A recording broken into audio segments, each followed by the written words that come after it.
Hello friends, आप सभी का बहुत बहुत स्वागत है आपके अपने यूट्यूब चैनल जीके फ्री ऊपर। आज मैं आपके लिए करंट अफेयर का मोस्ट इम्पोर्टेंट टॉपिक लेके आया हूं, जिसका नाम है महत्वपूर्ण सूचकांक 2025। जो चल रहे ग्रुप डी के एग्जाम, दिल्ली पुलिस और आने वाले अलग अलग एग्जाम में आपकी बहुत ज़्यादा हेल्प करने वाला है। तो मैं आशा करता हूँ आप मेरे साथ वीडियो के अंत तक बने रहेंगे और इस वीडियो को अधिक से अधिक शेयर करेंगे। ठीक है, चलिए शुरू करते हैं।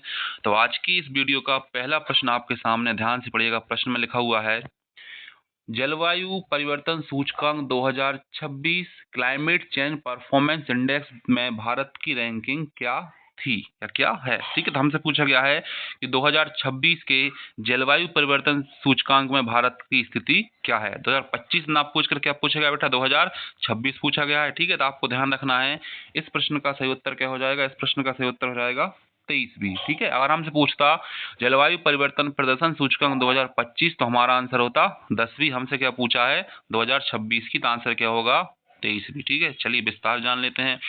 अब आपको एग्जाम में क्या क्या पूछ सकता है। सबसे पहले पूछा जाता है जारीकर्ता। जारीकर्ता कौन है इसके, जर्मन वॉच एवं क्लाइमेट एक्शन नेटवर्क। ठीक है, टोटल कंट्री कितनी 63 एवं यूरोपीय यूनियन को शामिल किया गया है। टॉप फर्स्ट पे कौन रहा है, डेनमार्क। और भारत की रैंक क्या रही है 23वीं, और 2025 में क्या रही थी 10वीं रैंक। ठीक है, चलिए आगे बढ़ते हैं। नेक्स्ट प्रश्न आपके सामने है, प्रश्न को ध्यान से पढ़ें। प्रश्न में क्या लिखा हुआ है, हेनले पासपोर्ट इंडेक्स 2025 में भारत की रैंक क्या है। क्या पूछा है, हेनले पासपोर्ट इंडेक्स 2025 में भारत की रैंक क्या है। ठीक है, ऑप्शन देखिए, 84 भी, 85 भी, 86 भी या 87 भी। ठीक है, तो आपको ध्यान रखना बच्चों, इस प्रश्न का सही उत्तर क्या हो जाएगा। इस प्रश्न का सही उत्तर हो जाएगा 85 भी। तो हेनले पासपोर्ट इंडेक्स 2025 में भारत की रैंक क्या रही है, 85th रही है। ठीक है, चलिए विस्तार जान लेते हैं। अब आपको ध्यान रखना है जारीकर्ता कौन है, हेनले एंड पार्टनर्स द्वारा।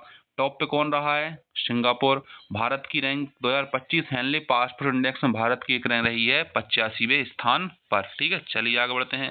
नेक्स्ट प्रश्न आपके सामने पड़ेगा। प्रश्न है, वैश्विक शांति सूचकांक 2025 ग्लोबल पीस इंडेक्स में भारत की रैंक क्या रही है। ठीक है, ऑप्शन देखिए, 112, 115, 118 या 120। ठीक है, तो हमसे पूछा गया है वैश्विक शांति सूचकांक में भारत की रैंक क्या रही है। तो आपको ध्यान रखना है इस प्रश्न का सही उत्तर क्या हो जाएगा, ऑप्शन बी 115।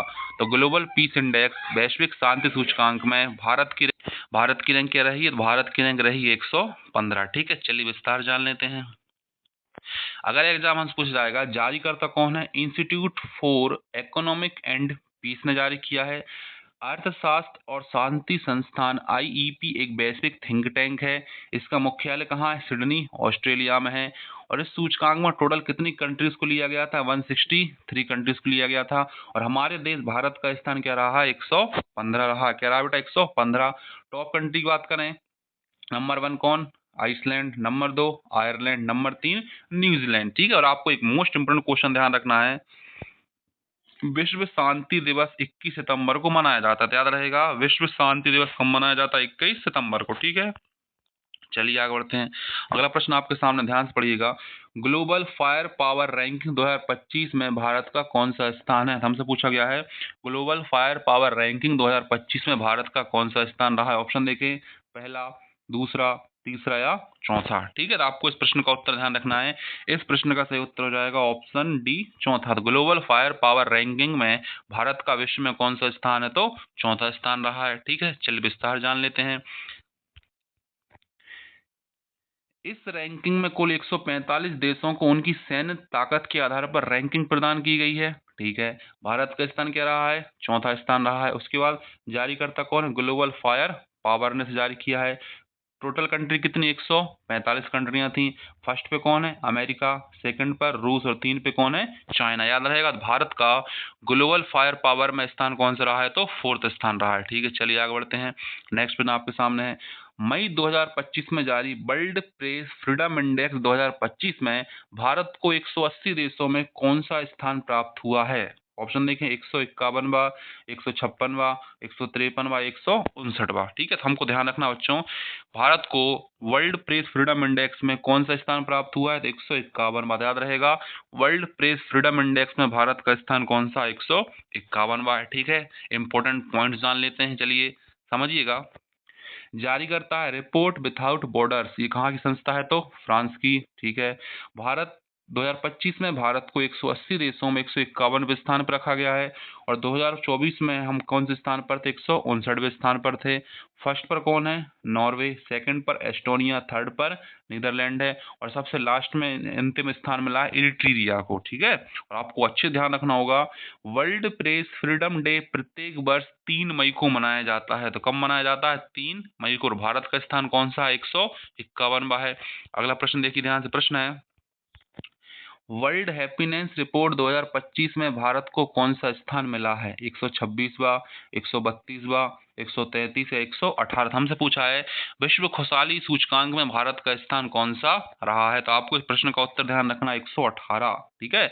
तो वर्ल्ड हैप्पीनेस रिपोर्ट में भारत कौन से क्रम में रहा है? तो ये रहा 118वें नंबर पर। ठीक है। चलिए विस्तार जान लेते हैं, इंपोर्टेंट फैक्ट जान लेते हैं, और ध्यान में पेपर में कुछ भी पूछ सकता है। 147 देशों की इस रैंकिंग में भारत को 118वां स्थान मिला, जो पिछले साल इस रैंकिंग में भारत 126वें स्थान पर था। इस तरह भारत की रैंकिंग में 8 स्थानों का सुधार देखा गया है। ठीक है। पाकिस्तान को हैप्पीनेस इंडेक्स में 109वीं रैंक मिली है, याद रखिएगा। भारत का पड़ोसी देश पाकिस्तान इस रैंकिंग में कहाँ 109वें स्थान पर है। ठीक है। चलिए आगे बढ़ते हैं, नेक्स्ट क्वेश्चन देख लेते हैं। प्रश्न है वैश्विक भुखमरी सूचकांक ग्लोबल हंगर इंडेक्स 2025 में भारत की रैंक क्या रही? ऑप्शन देखिए 110, 102, 112, 113। ठीक है। चलिए आगे बढ़ते हैं, ध्यान समझिएगा इसको, इम्पोर्टेंट को। सॉरी, पहले इसका आंसर देख लेते हैं। तो वैश्विक भूख सूचकांक में भारत का स्थान क्या रहा है? था इसका स्थान रहा 102। याद रखिएगा, वैश्विक भूख सूचकांक में भारत का ग्लोबल स्थान रहा 102। ठीक है। चलिए जान लेते हैं आगे। तो ध्यान रखिएगा, सबसे पहले तो जारीकर्ता कौन है? कंसन वर्ल्ड वाइड आयरलैंड एंड बेलू हिल्फे जर्मन संस्था है। टोटल कंट्रीज 123 हैं। टॉप पे रहा अर्मेनिया, बेलारूस और वेस्टीरिया। भारत का स्थान 120 पे रहा। वैश्विक भूख सूचकांक गणना कैसे की जाती है? इसके कितने मापदंड है? पूछ रहा था कितने टोटल? 4 मापदंड है। कौन कौन से 4? अल्प पोषण, बच्चों का बौनापन, बाल दुर्बलता और बाल मृत्यु दर। तो याद रहेगा टोटल कितने देश थे? 123, और भारत का स्थान 102 रहा है। और वर्ल्ड हंगर डे मनाया जाता है 28 मई को। ठीक है। चलिए आगे बढ़ते हैं, अगला प्रश्न आपके सामने है वैश्विक नवाचार सूचकांक ग्लोबल इनोवेशन इंडेक्स में भारत को कौन सा स्थान मिला है? हमसे क्या पूछा बेटा? वैश्विक नवाचार सूचकांक या ग्लोबल इनोवेशन इंडेक्स। ऑप्शन है 38, 42, 43 या 44। तो आपको ध्यान रखना बेटा, इस प्रश्न का सही उत्तर क्या हो जाएगा? इस प्रश्न का सही उत्तर हो जाएगा 38। तो वैश्विक नवाचार सूचकांक में भारत का स्थान विश्व में क्या रहा है? 38, 38वें नंबर पे हमारा देश रहा है। ठीक है। चलिए जान लेते हैं इसके बारे में विस्तार से। जारी करता है बौद्धिक संपदा संगठन WIPO। इसकी स्थापना हुई थी 14 जुलाई 1967 को। उसके बाद इसका मुख्यालय है विपो का जेनेवा, स्विट्जरलैंड में। सदस्य देश हैं 193, और महानिदेशक हैं डेरंग टेंग। और भारत का स्थान रहा है 38वां, और टोटल कंट्रीज थी 133। और टॉप कंट्रीज की बात करें, स्विट्जरलैंड फर्स्ट पर, स्वीडन सेकंड पर, USA थर्ड स्थान पर। ठीक है। इसको स्क्रीनशॉट आप ले लीजिए। ठीक है। अगला प्रश्न आपके सामने पढ़िएगा। प्रश्न है ग्लोबल जेंडर गैप इंडेक्स 2025 में भारत 148वें देशों में कौन से स्थान पर रहा है? हमसे पूछा गया है ग्लोबल जेंडर गैप इंडेक्स 2025 में भारत 148 देशों में कौन से स्थान पर रहा है? ऑप्शन देखें 120, 122, 125 या 131। ठीक है। चलिए इसका आंसर जान लेते हैं। तो Bharat global gender gap index में कौन से स्थान पर है? तो भारत रहा है कौन से स्थान पर?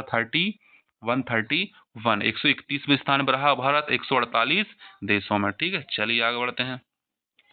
अगर एग्जाम में पूछा जाता है कि वर्ल्ड जेंडर गैप कौन जारी करता है? जारी करता है वर्ल्ड इकोनॉमिक फोरम। फर्स्ट पर आइसलैंड, सेकंड पर फिनलैंड, थर्ड पर कौन है बेटा?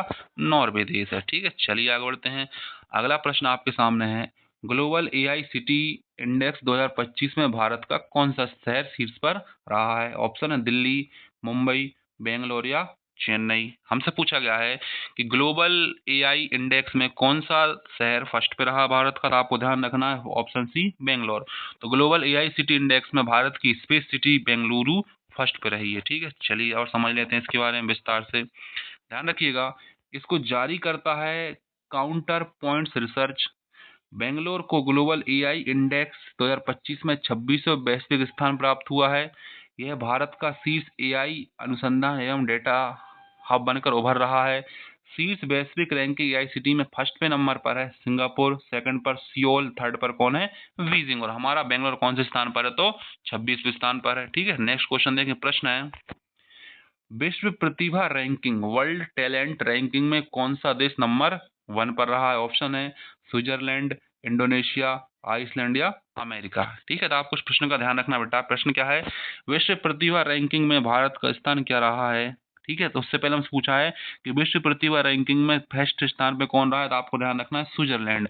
तो विश्व प्रतिभा रैंकिंग, वर्ल्ड टैलेंट रैंकिंग में फर्स्ट देश कौन सा है, तो स्विट्जरलैंड है। ठीक है, विस्तार जान लेते हैं, ध्यान समझिएगा। विस्तार है, जारी करता है international institute of for management development द्वारा आईएमडी लुसाने, स्विट्जरलैंड स्थित एक बिजनेस एजुकेशन स्कूल है।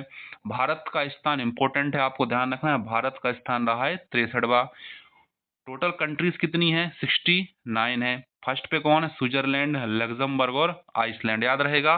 तो आपको ध्यान रखना, भारत की रैंकिंग इसमें क्या रही है, 63 रही है। नेक्स्ट क्वेश्चन ध्यान से पढ़िएगा, वैश्विक प्रतिस्पर्धा सूचकांक ग्लोबल कॉम्पिटिशन इंडेक्स में भारत की रैंकिंग क्या रही है? वैश्विक प्रतिस्पर्धा सूचकांक 2025, 41, 105, 12 या 113। हमसे पूछा गया बच्चों, वैश्विक प्रतिस्पर्धा सूचकांक में भारत का स्थान क्या रहा है? तो भारत की रैंक रही है 41 या 41, याद रहेगा। वैश्विक प्रतिस्पर्धात्मक सूचकांक भारत कौन से स्थान पर रहा है, तो 41वें स्थान पर रहा है। ठीक है, ध्यान समझते हैं, इस फैक्ट को समझिएगा। जारी करता है प्रबंधन विकास संस्थान आईएमडी। टोटल कंट्रीज हैं 69। टॉप कंट्रीज में कौन है, स्विट्जरलैंड है। उसके बाद भारत का स्थान कौन सा है, 41। ठीक है, चलिए आगे बढ़ते हैं। नेक्स्ट प्रश्न आपके सामने, समझिएगा ध्यान से। प्रश्न है, ह्यूमन डेवलपमेंट इंडेक्स 2025 में दुनिया भर के 163 देशों में भारत का स्थान कौन सा रहा है? 103वां, 133वां, 135वां, 139वां। ठीक है, हमसे पूछा गया है कि वैश्विक ह्यूमन डेवलपमेंट में भारत कौन से स्थान पर है, तो आपको ध्यान रखना है, इस प्रश्न का सही उत्तर 130। तो मानव विकास सूचकांक में भारत का विश्व में स्थान कौन सा रहा, 130वां रहा है। ठीक है, विस्तार जान लेते चलिए। टॉप कंट्री है आइसलैंड, स्विट्जरलैंड और नॉर्वे। भारत का स्थान रहा 100, कौन सा, 130वां। अंतिम स्थान पर रहा कौन, दक्षिणी सूडान। टोटल कंट्रीज हैं 193। और जारी करता है संयुक्त राष्ट्र विकास कार्यक्रम यूएनडीपी। और यूएनडीपी का फुल फॉर्म होता है यूनाइटेड नेशन डेवलपमेंट प्रोग्राम। और गठन कब हुआ, 22 नवंबर 1965 को। और इसका मुख्यालय कहाँ, इसका मुख्यालय है न्यूयॉर्क शहर, और प्रमुख है अचीम स्टीनर। ठीक है, चलिए आगे बढ़ते हैं। नेक्स्ट प्रश्न आपके सामने पड़ेगा, स्मार्ट सिटी इंडेक्स 2025 में किस शहर ने पहला स्थान हासिल किया था? हमसे पूछा गया है स्मार्ट सिटी के अंतर्गत पहले स्थान पे कौन सा शहर रहा है? ऑप्शन देखें, Zurich Switzerland, Dubai, Abu Dhabi, Geneva और लॉजेन। तो आपको ध्यान रखना बच्चों, इस प्रश्न का सही उत्तर है ऑप्शन ए, ज्यूरिख स्विट्जरलैंड। तो स्मार्ट सिटी इंडेक्स 2025 में फर्स्ट स्थान पर रहने वाला राज्य कौन, शहर कौन सा है, ज्यूरिख स्विट्जरलैंड। ठीक है, चलिए आगे बढ़ते हैं। इस प्रश्न के इंपॉर्टेंट फैक्ट जान लेते हैं। जारी करता है international institute for management development द्वारा जारी स्मार्ट सिटी इंडेक्स में ज्यूरिख स्विट्जरलैंड को पहला स्थान मिला है। भारत के टॉप 20 भारतीय शहर टॉप 20 में शामिल नहीं है। ध्यान रखिएगा बच्चों, हमारे देश का कोई शहर टॉप 20 में शामिल नहीं है। दिल्ली 104वें स्थान पर, मुंबई 106 स्थान पर है, ज्यूरिख फर्स्ट पर है, ओस्लो सेकंड पर, जिनेवा थर्ड नंबर पर। तो याद रखिएगा, दिल्ली 106, 4 और मुंबई 106 स्थान पर। ठीक है, चलिए आगे बढ़ते हैं। अगला प्रश्न आपके सामने पड़िएगा, ग्लोबल यूनिकॉर्न इंडेक्स 2025 में भारत का कौन सा स्थान रहा है? तो हमसे पूछा है यूनिकॉर्न इंडेक्स 2025 में भारत का स्थान क्या रहा? ऑप्शन देखें, पहला, तीसरा, चौथा या पांचवा। तो आपको ध्यान रखना है, ग्लोबल यूनिकॉर्न इंडेक्स में भारत कौन से स्थान पर रहा है, तो तीसरे स्थान पर रहा है। तो ग्लोबल यूनिकॉर्न इंडेक्स 2025 में भारत का कौन सा स्थान रहा है, तो तीसरा स्थान। ठीक है, चलिए इसके बारे में विस्तार जान लेते हैं। जारीकर्ता हुरुन, हुरुन कंपनी शंघाई चीन में स्थित एक कंपनी है। टॉप कंट्री अमेरिका, चीन और भारत। विश्व के किस शहर को यूनिकॉर्न की राजधानी कहा जाता है? ठीक है, तो आपको ध्यान रखना है कि विश्व के किस शहर को यूनिकॉर्न की राजधानी कहा जाता है, तो यूनिकॉर्न की राजधानी कहा जाता है सैन फ्रांसिस्को को। यहाँ दुनिया के सबसे ज्यादा यूनिकॉर्न स्थित हैं, याद रहेगा। चलिए आगे बढ़ते हैं।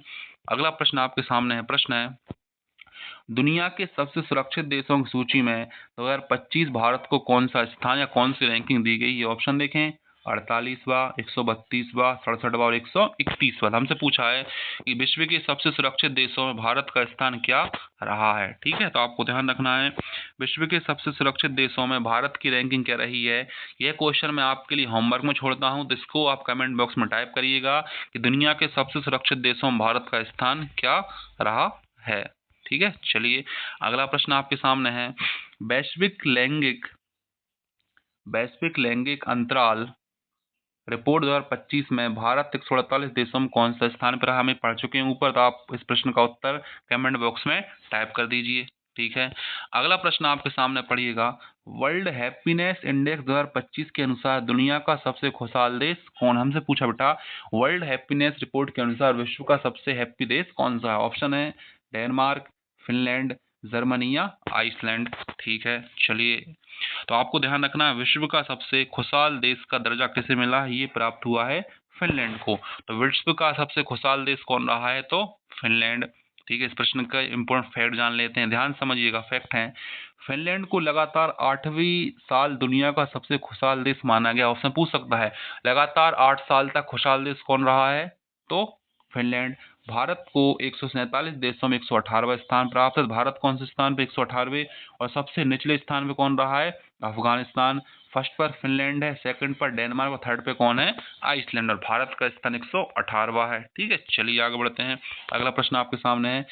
विश्व यात्रा और पर्यटन परिषद ने 2024-25 में दुनिया की टॉप 10 अर्थव्यवस्थाओं को में भारत को कौन सा स्थान दिया है? हमसे पूछा है विश्व यात्रा और पर्यटन परिषद, world travel and tourism council ने इंडिया को टॉप 10 अर्थव्यवस्था में कौन सा स्थान दिया? ऑप्शन देखें, 7वां, 8वां, 9वां या 10वां। तो आपको इस प्रश्न का उत्तर ध्यान रखना है, इस प्रश्न का सही उत्तर हो जाएगा 8वां। ठीक है, तो टॉप 10 अर्थव्यवस्थाओं भारत को इस सूची में स्थान कौन सा मिला है? तो हमें मिला है 8वां स्थान। ठीक है, चलिए अगला प्रश्न देखते हैं। प्रश्न है, हाल ही में जारी वैश्विक क्रय प्रबंधक सूचकांक पीएमआई में भारत को कौन सा स्थान दिया गया है? पहला, दूसरा, तीसरा या चौथा? ठीक है, तो आपको इस प्रश्न का उत्तर ध्यान रखना है। पीएमआई में भारत को स्थान मिला कौन सा? पहला। तो हाल ही में जारी वैश्विक क्रय प्रबंधक सूचकांक में भारत को पहला स्थान प्राप्त हुआ है। ठीक है, चलिए आगे जान लेते हैं। द बेल्स रिपोर्ट 2025 में भारत का वैश्विक क्रम क्या है? तीसरा, चौथा, पांचवा या छठा? तो द वेल्थ रिपोर्ट 2025 पूछी गई हमसे और भारत का हमसे इसमें क्रम पूछा गया है। तो आपको ध्यान रखना है द वेल्थ रिपोर्ट में भारत का क्रम कौन सा रहा है? चौथा। तो चौथा स्थान है भारत का द वेल्थ रिपोर्ट 2025 में। ठीक है, चलिए आगे जान लेते हैं इसके बारे में विस्तार से। इसको जारी करता है नाइट फ्रैंक और टॉप पर कौन है? अमेरिका। ठीक है, चलिए आगे बढ़ते हैं, नेक्स्ट क्वेश्चन देखते हैं। अगला प्रश्न है, इसको ध्यान से समझिएगा। प्रश्न है, नीति आयोग द्वारा जारी राजकोष की स्वास्थ्य सूचकांक में शीर्ष पर कौन रहा है? ऑप्शन है केरल, उड़ीसा, कर्नाटक और महाराष्ट्र। ठीक है, तो इसको विस्तार जान लेते चलिए। तो पहले इसका याद रखिएगा आंसर, राजकोष की स्वास्थ्य सूचकांक में फर्स्ट स्थान पे कौन रहा भारत में? तो उड़ीसा राज्य रहा है। और उड़ीसा राज्य की राजधानी क्या है? भुवनेश्वर है। और आप सभी को इसको मुख्यमंत्री हम पहले पढ़ा चुके हैं, तो कमेंट बॉक्स में टाइप कीजिए उड़ीसा के मुख्यमंत्री कौन है। ठीक है, चलिए आगे बढ़ते हैं। अगला प्रश्न आपके सामने, ध्यान से पढ़िएगा। हाल ही में भारत की सबसे अमीर महिला कौन बनी है? ठीक है, तो हमसे पूछा गया है हाल ही में भारत की सबसे अमीर महिला कौन बनी है? ऑप्शन देखें, नीता अंबानी, सावित्री जिंदल, रोशनी नडार या इनमें से कोई नहीं। ठीक है बेटा, आपको इस प्रश्न का उत्तर ध्यान रखना है। हाल ही में भारत की सबसे अमीर महिला कौन बनी है? रोशनी नाडर, याद रहेगा। तो भारत की सबसे अमीर महिला कौन, किसे घोषित किया गया? रोशनी नाडर जी को। ठीक है, चलिए नेक्स्ट प्रश्न आपके सामने है। आर्थिक स्वतंत्रता सूचकांक 2025, इकोनॉमिक फ्रीडम इंडेक्स 2025 में भारत की रैंक क्या है? 120, 128, 125 या 130? ठीक है, तो हमसे पूछा गया है कि आर्थिक स्वतंत्रता सूचकांक में भारत की रैंक क्या रही है? तो आपको ध्यान रखना 128। तो 128वें स्थान में भारत रहा है किस सूचकांक में? आर्थिक स्वतंत्रता सूचकांक में। ठीक है, विस्तार जान लेते हैं। जारीकर्ता Fraser institute, total country 176, Bharat का स्थान रहा 128वां। और टॉप कंट्री में सिंगापुर, स्विट्जरलैंड और आयरलैंड रहा और भारत का स्थान रहा 128 बार। ठीक है, चलिए आगे बढ़ते हैं। नेक्स्ट प्रश्न आपके सामने विस्तार से पढ़िएगा। प्रश्न है, एशिया पावर इंडेक्स 2025 में के अनुसार भारत के किस देश को पीछे छोड़ते हुए एशिया में तीसरी सबसे बड़ी शक्तिशाली देश भारत बन गया है। ध्यान से पढ़ा क्वेश्चन को। एशिया पावर इंडेक्स रिपोर्ट 2025 के अनुसार भारत ने किस देश को पीछे छोड़ते हुए एशिया में तीसरी सबसे शक्तिशाली देश बन गया है। तो आपको इस प्रश्न का उत्तर मोस्ट इंपोर्टेंट लगा के याद रखना है और आंसर है जापान। तो जापान को पीछे छोड़ते हुए भारत एशिया की तीसरी सबसे शक्तिशाली अर्थव्यवस्था बन गया है। ठीक है, चलिए अगला प्रश्न आपके सामने पढ़िएगा। प्रश्न है, हाल ही में जारी चुनावी लोकतंत्र सूचकांक में भारत का स्थान क्या मिला है। लिबरल डेमोक्रेसी इंडेक्स पूछा गया है। तो ऑप्शन है बेटा 105वां, 108वां, 110वां और 111वां। हमसे पूछा गया है कि हाल ही में जारी चुनावी लोकतंत्र सूचकांक में भारत कौन से स्थान पर रहा है। तो आपको इस प्रश्न का उत्तर ध्यान रखना है। हम रहे 108वें स्थान पर। ठीक है, तो हम विश्व के सबसे बड़े लोकतंत्र हैं और हम कौन से स्थान पर हैं, 108वें स्थान पर हैं। ठीक है, विस्तार जान लेते हैं, समझिएगा। जारी करता है बी डैम संस्थान। ठीक है, टॉप कंट्रीज हैं डेनमार्क और भारत का स्थान क्या रहा, 108वां स्थान रहा है। ठीक है, चलिए आगे बढ़ते हैं। नेक्स्ट प्रश्न आपके सामने पड़ेगा। प्रश्न है, 2024 में भ्रष्टाचार अवधारणा सूचकांक करप्शन परफेक्शन इंडेक्स में भारत 180 देशों में कौन से स्थान पे रहा है। ठीक है, तो ऑप्शन क्या है, 81वां, 89th, 84 और 96। तो हमसे पूछा गया है करप्शन परफेक्शन इंडेक्स में भारत कौन से स्थान पे रहा है। तो आपको ध्यान रखना है भारत की इसमें रैंक रही है 96, 96। तो भ्रष्टाचार अवधारणा सूचकांक में भारत रहा है 96 स्थान पर। ठीक है, विस्तार जान लेते हैं, समझिएगा। जारी करता है ट्रांसपेरेंसी इंटरनेशनल, अंतरराष्ट्रीय गैर सरकारी संगठन है। स्थापना हुई 1993 में। मुख्यालय बर्लिन जर्मनी में है। भारत की रैंक 180 देशों में रही 96 स्थान पर। शीर्ष 3 देश हैं डेनमार्क, फिनलैंड और न्यूजीलैंड। ध्यान रखना बेटा, भारत की रैंक 96 है और अंतिम देश कौन है, तो सूडान है। ठीक है, चलिए आगे बढ़ते हैं। नेक्स्ट प्रश्न आपके सामने पड़िएगा। सतत विकास रिपोर्ट 2025 सस्टेनेबल डेवलपमेंट रिपोर्ट में भारत को कौन सा स्थान मिला है। ऑप्शन 112, 109, 110 या 111। ठीक है, तो हमको याद रखना बेटा इस प्रश्न का सही उत्तर क्या हो जाएगा। तो इस प्रश्न का सही उत्तर हो जाएगा 109। तो सतत विकास रिपोर्ट 2025 में भारत को कौन सा स्थान मिला है। भारत को मिला 109वां स्थान। ठीक है, चलिए आगे बढ़ते हैं। इस प्रश्न को विस्तार जान लेते हैं। जारी करता है सतत विकास समाधान नेटवर्क। सतत विकास लक्ष्य कितने हैं, टोटल 17। इसको मोस्ट इंपोर्टेंट लगाना, सतत विकास लक्ष्य कुल कितने, 117 है और भारत का स्थान कौन सा, 109वां है। टॉप कंट्रीज, टोटल कंट्रीज 166 हैं। टॉप कंट्रीज में कौन है, फिनलैंड, स्वीडन, डेनमार्क। निचले देश दक्षिणी सूडान, मध्य अफ्रीका, गणराज्य और चांद। ठीक है, चलिए आगे बढ़ते हैं। नेक्स्ट प्रश्न आपके सामने पढ़िएगा। प्रश्न में लिखा हुआ है वैश्विक ऊर्जा संक्रमण सूचकांक एनर्जी ट्रांजिशन इंडेक्स 2025 में भारत की रैंक क्या रही है। 60वां, 71वां, 73वां और 62वां।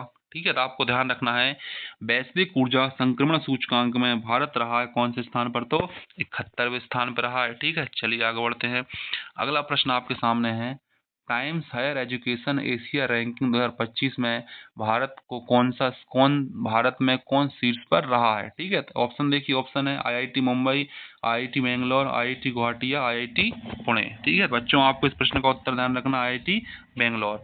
ठीक, IISc Bangalore. Times Higher Education Asia में भारत का कौन सा कॉलेज शीर्ष पर रहा है, तो आईआईएससी बेंगलोर। ठीक है, चलिए इस इंपोर्टेंट फैक्ट जान लेते हैं, समझिएगा। भारत की सर्वोच्च रैंकिंग आईआईएससी बेंगलोर को 38वां स्थान प्राप्त हुआ, जो 2024 में 32वें स्थान से गिरावट के बावजूद भारत में सर्वोच्च रैंकिंग वाला संस्थान बना हुआ है। ठीक है, अन्य विश्वविद्यालय की स्थिति। अन्य विश्वविद्यालय 111वें स्थान पर, पिछले वर्ष की तुलना में हल्की गिरावट। ठीक है, आईआईटी इंदौर 131वें स्थान पर।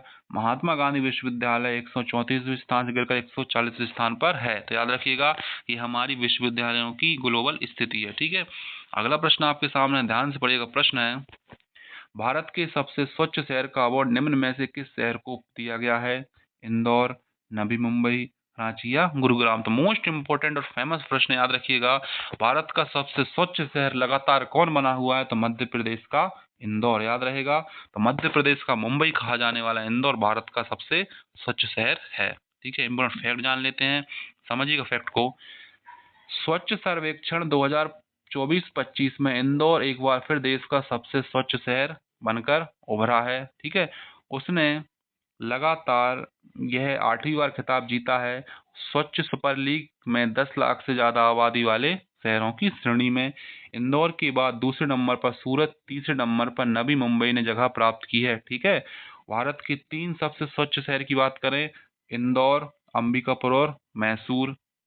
बड़े शहरों में सबसे साफ अहमदाबाद, भोपाल और लखनऊ। ठीक है, इतना आपको ध्यान रखना है। ठीक है, चलिए आगे बढ़ते हैं। तो मैं आशा करता हूँ आपको ये वीडियो सही लगी होगी और अच्छी भी लगी होगी। तो मैं आशा करता हूँ आप इस वीडियो को अधिक से अधिक शेयर करेंगे। हेलो फ्रेंड्स, आप सभी का बहुत बहुत स्वागत है आपके अपने YouTube channel GK for you पर। आज मैं आपके लिए करंट अफेयर का मोस्ट इम्पोर्टेंट टॉपिक लेकर आया हूँ, जो ग्रुप डी और आने वाले अलग अलग एग्जाम्स में आपकी बहुत ज़्यादा हेल्प करने वाला है। तो आज का हमारा टॉपिक है संवैधानिक पदाधिकारी। ठीक है, चलिए शुरू करते हैं। तो सबसे पहले आपको ध्यान रखना है बच्चों, सबसे पहले आपको क्या ध्यान रखना है, इस समय वर्तमान समय में भारत की राष्ट्रपति कौन है, तो याद रखिएगा वर्तमान समय में भारत की राष्ट्रपति हैं द्रौपदी मुर्मू जी, याद रहेगा। तो वर्तमान समय में देश की राष्ट्रपति कौन है, द्रौपदी मुर्मू जी हैं। ठीक है, और ये कौन से क्रम की हैं, ये हैं 15वें क्रम की, याद रहेगा। ये किस क्रम की हैं, ये 15वें क्रम की हैं। ठीक है, चलिए उसके बाद आप ध्यान रखना है वर्तमान समय में भारत के उपराष्ट्रपति कौन है, तो उपराष्ट्रपति हैं सीपी राधाकृष्णन, ध्यान रखिएगा। हाल ही में इनका चुनाव संपन्न हुआ है, अभी अभी इन्होंने अपना पद ग्रहण किया है। ठीक है, वर्तमान समय में भारत के प्रधानमंत्री कौन है, श्री नरेंद्र मोदी हैं। और क्रम के अनुसार इनका क्रम कौन सा, 15वां आपको ध्यान रखना है। राष्ट्रपति भी 15वें क्रम की हैं और प्रधानमंत्री भी। ठीक है, चलिए आगे बढ़ते हैं। मुख्य न्यायाधीश सर्वोच्च न्यायालय, तो वर्तमान समय में भारत की सर्वोच्च न्यायालय के मुख्य न्यायाधीश कौन है, न्यायमूर्ति सूर्यकांत, याद रहेगा। तो वर्तमान समय में सीजेआई ऑफ इंडिया है न्यायमूर्ति सूर्यकांत। ठीक है, और ये किस क्रम के हैं, ये 53वें क्रम के हैं। ठीक है, आपको याद रखना है कि वर्तमान समय में भारत के सर्वोच्च न्यायालय के न्यायाधीश कौन है, तो न्यायमूर्ति सूर्यकांत, उनका क्रम क्या है, 53वां। ठीक है, उसके बाद बच्चों आपको ध्यान रखना है सबसे पहले महान्यायवादी अटॉर्नी जनरल ऑफ इंडिया कौन है, तो आपको ध्यान रखना है आर वेंकटमणि, और इनका क्रम क्या है, 16वां। तो महान्यायवादी कौन, भारत की आर वेंकटमणि, और क्रम क्या है बेटा इनका, 16वें क्रम का। ठीक है, चलिए आगे बढ़ते हैं, आगे जान लेते हैं। इसके बाद आपको एक अगला मोस्ट इम्पोर्टेंट पद ध्यान रखना है, वर्तमान समय में भारत के मुख्य चुनाव आयुक्त कौन है, तो आपको ध्यान रखना है वर्तमान समय में भारत के मुख्य चुनाव आयुक्त हैं ज्ञानेश कुमार जी। कौन है बेटा, ज्ञानेश कुमार, और इनका क्रम कौन सा, इनका क्रम है 26वां। ठीक है, चलिए उसके बाद आपको ध्यान रखना है वर्तमान समय में नियंत्रक एवं महालेखा परीक्षक controller and auditor general of India कौन है, तो इस पद पर अभी कौन आसीन है, संजय मूर्ति। ठीक है, और इनका क्रम क्या है, तो 15वां, याद रहेगा। वर्तमान समय में भारत के सीएजी कौन है, संजय मूर्ति जी हैं, इनका क्रम क्या है, 15वां है। ठीक है, और आपको क्या ध्यान रखना है, महालेखा नियंत्रक परीक्षक सीजीए कौन है इस समय भारत के, तो वर्तमान समय में भारत के सीजीए कौन है, तो वर्तमान समय में इंडिया के सीजीए है कौन बेटा, संजय एसएस दुबे, इनका क्रम क्या है, 28वां। और सीएजी कौन है, संजय मूर्ति जी हैं, और मुख्य चुनाव आयुक्त कौन है, ज्ञानेश कुमार हैं। ठीक है, चलिए आगे बढ़ते हैं। अब संसदीय प्रमुख जान लेते हैं हम। ठीक है बच्चों, चलिए आगे बढ़ते हैं। इस समय राज्यसभा के सभापति कौन है, सीपी राधाकृष्णन। तो जो व्यक्ति भारत का उपराष्ट्रपति होता है वही राज्यसभा का पदेन सभापति होता है। ठीक है, वर्तमान समय में राज्यसभा के उपसभापति कौन है, श्री हरिवंश, कौन है बेटा, श्री हरिवंश जी हैं। और वर्तमान समय में महासचिव कौन राज्यसभा के, तो वर्तमान महासचिव राज्यसभा के हैं प्रमोद चंद्र मोदी जी हैं। ठीक है, और इस समय वर्तमान समय में 18वीं लोकसभा के अध्यक्ष कौन है, 18वीं लोकसभा का अध्यक्ष ओम बिरला जी, कौन है बेटा, ओम बिरला जी हैं। नेता प्रतिपक्ष लोकसभा कौन है, श्री राहुल गांधी जी हैं। तो नेता प्रतिपक्ष कौन है, राहुल गांधी। और आपको ध्यान रखना है लोकसभा के महासचिव कौन है, उत्पल कुमार सिंह। ठीक है, तो आपको क्या क्या ध्यान रखना, सबसे पहले तो राज्यसभा के सभापति कौन है, राधाकृष्णन जी हैं। उपसभापति हरिवंश जी हैं। महासचिव कौन राज्यसभा के, प्रमोद चंद्र मोदी हैं। अध्यक्ष कौन है 13वीं लोकसभा के, ओम बिरला है। नेता प्रतिपक्ष कौन है, राहुल गांधी हैं। महासचिव लोकसभा उत्पल कुमार सिंह जी हैं। ठीक है, चलिए आगे बढ़ते हैं। अब हम जान लेते हैं सशस्त्र सेनाओं के प्रमुखों के बारे में। तो सशस्त्र सेनाओं के सर्वोच्च सेनापति इस समय कौन है, राष्ट्रपति द्रौपदी मुर्मू जी हैं। वर्तमान वायुसेना अध्यक्ष हैं अमरप्रीत सिंह, इनका क्रम कौन सा बच्चों, 28वां क्रम है। वर्तमान नौसेना अध्यक्ष कौन है? दिनेश कुमार त्रिपाठी, क्रम है 26वां। ठीक है। थल सेना अध्यक्ष कौन है? उपेंद्र द्विवेदी, क्रम है 23वां 30वां। Chief of defence staff CDS का पद किसके पास है? लेफ्टिनेंट जनरल अनिल चौधरी जी के पास। ठीक है, ध्यान रहेगा। सर्वोच्च सेनापति कौन है? द्रौपदी मुर्मू जी हैं। वायुसेना अध्यक्ष कौन है? अमरप्रीत सिंह 28वें क्रम के। नौसेना अध्यक्ष कौन? दिनेश कुमार त्रिपाठी 26वें क्रम के। थल सेना अध्यक्ष कौन? उपेंद्र द्विवेदी 30वें क्रम के। ठीक है। और चीफ ऑफ डिफेंस स्टाफ है लेफ्टिनेंट जनरल अनिल चौहान जी। ठीक है, चलिए आगे बढ़ते हैं। हम जान लेते हैं बच्चों क्या भारतीय बोर्ड समिति, प्राधिकरण आदि और इसके अध्यक्ष। सबसे पहला आपके सामने पढ़िएगा अध्यक्ष एवं सीईओ रेलवे बोर्ड। तो रेलवे बोर्ड के अध्यक्ष सीईओ कौन है? सतीश कुमार जी हैं। अध्यक्ष तुहित भारतीय प्रतिभूति एवं विनिमय बोर्ड सेबी के वर्तमान अध्यक्ष कौन है? तुहित कांत पांडे जी हैं। ठीक है। उसके बाद केंद्रीय फिल्म प्रमाणन बोर्ड सीबीएफसी बोर्ड के अध्यक्ष कौन है? रविंद्र भाकर जी हैं। ठीक है। केंद्रीय प्रत्यक्ष कर बोर्ड के अध्यक्ष कौन है? रवि अग्रवाल हैं। अध्यक्ष केंद्रीय अप्रत्यक्ष एवं सीमा शुल्क की कौन है? संजय कुमार अग्रवाल जी हैं। ठीक है। तब आपको क्या ध्यान रखना है? रेलवे बोर्ड के अध्यक्ष कौन है? सतीश कुमार हैं। सीबी के अध्यक्ष कौन है? तुहित कांत पांडे हैं। सेंसर बोर्ड ऑफ इंडिया कौन? रवि भाकर हैं। सीबीडीटी के अध्यक्ष कौन? रवि अग्रवाल। और केंद्रीय अप्रत्यक्ष कर एवं सीएम शुल्क अध्यक्ष कौन है? संजय कुमार अग्रवाल जी हैं। ठीक है, चलिए आगे बढ़ते हैं। प्रमुख आयोग के अध्यक्ष और सचिव। राष्ट्रीय बाल अधिकार संरक्षण आयोग के अध्यक्ष हैं प्रियंका कानूनगो। राष्ट्रीय अल्पसंख्यक आयोग के अध्यक्ष हैं सरदार इकबाल सिंह लालपुरा। ठीक है, चलिए एक बार समझ लेते बेटा। राष्ट्रीय बाल अधिकार संरक्षण के अध्यक्ष कौन? प्रियंका कानूनगो। अल्पसंख्यक आयोग के अध्यक्ष कौन? सरदार इकबाल सिंह लालपुरा। ठीक है, चलिए आगे बढ़ते हैं। अब हम जान लेते हैं बच्चों प्रमुख आयोगों के अध्यक्ष और सचिव के बारे में। एसएससी के वर्तमान अध्यक्ष कौन है? एस गोपाल कृष्णन जी हैं। 7वें वेतन आयोग के अध्यक्ष हैं अशोक कुमार माथुर। भारत के लोकपाल हैं अजय मानिकराव खानविलकर। कौन है बेटा? अजय मानिकराव खानविलकर। 16वें वित्त आयोग हैं अरविंद पनगड़िया और 15वें वित्त आयोग थे एनके सिंह। भारतीय प्रतिस्पर्धा आयोग के अध्यक्ष हैं खनीत कौर। ठीक है, फिर आपको ध्यान रखना है राष्ट्रीय अनुसूचित जनजाति आयोग के अध्यक्ष हैं अंतर सिंह आर्य। कौन है? अंतर सिंह आर्य हैं। राष्ट्रीय अनुसूचित जाति के अध्यक्ष कौन है? किशोर मकवाना। ठीक है, चलिए ध्यान समझते हैं। एसएससी का अध्यक्ष कौन है? एस गोपाल कृष्ण। 7वें वेतन आयोग का अध्यक्ष कौन है? अशोक कुमार माथुर। भारत के लोकपाल कौन है? अजय मानिकराव खानविलकर। 16वें और 15वें वित्त आयोग हैं अरविंद पनगड़िया और एनके सिंह। भारतीय प्रतिस्पर्धा आयोग के अध्यक्ष हैं खनीत कौर। राष्ट्रीय अनुसूचित जनजाति आयोग के अंतर सिंह आर्य और राष्ट्रीय अनुसूचित जाति आयोग के कौन है? किशोर मकराना। ठीक है, चलिए आगे बढ़ते हैं। अब देखते हैं हम क्या देखते हैं बेटा। अब हम ध्यान से देखना है प्रमुख आयोगों के अध्यक्ष और सचिवों के बारे में। आगे है नीति आयोग के अध्यक्ष कौन है? प्रधानमंत्री नरेंद्र मोदी हैं। उपाध्यक्ष हैं सुमन बेरी। सीईओ नीति आयोग के कौन? बीबीआर सुब्रमण्यम। संघ लोक सेवा आयोग यूपीएससी के अध्यक्ष हैं अजय कुमार जी। अध्यक्ष 23वें 22वें विधि आयोग। ठीक है, तो आपको ध्यान रखना है 23वें विधि आयोग है दिनेश माहेश्वरी और 22वें विधि आयोग थे ऋतुराज अवस्थी। ठीक है, उसके बाद राष्ट्रीय महिला आयोग के अध्यक्ष कौन है? विजय किशोर राहटकर।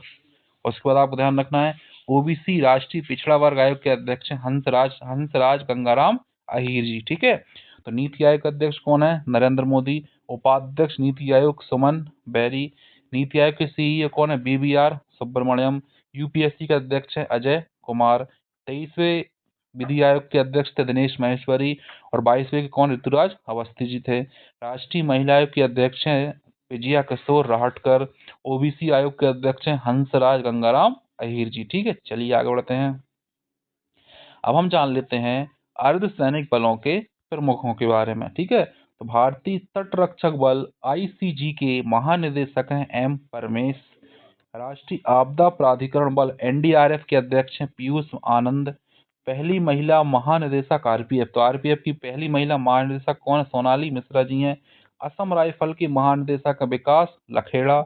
होमगार्ड के महानिदेशक कौन है? विवेक श्रीवास्तव। ठीक है, तो आपको ध्यान रखना है, क्या ध्यान रखना है आपको बच्चों कि आईसीजी के कौन है? एस परमेश। एनडीआरएफ के पीयूष आनंद। आरपीएफ के सोनाली मिश्रा। एआर के विकास लखेड़ा। एचजी के फोन विवेक श्रीवास्तव। ठीक है, चलिए आगे बढ़ते हैं।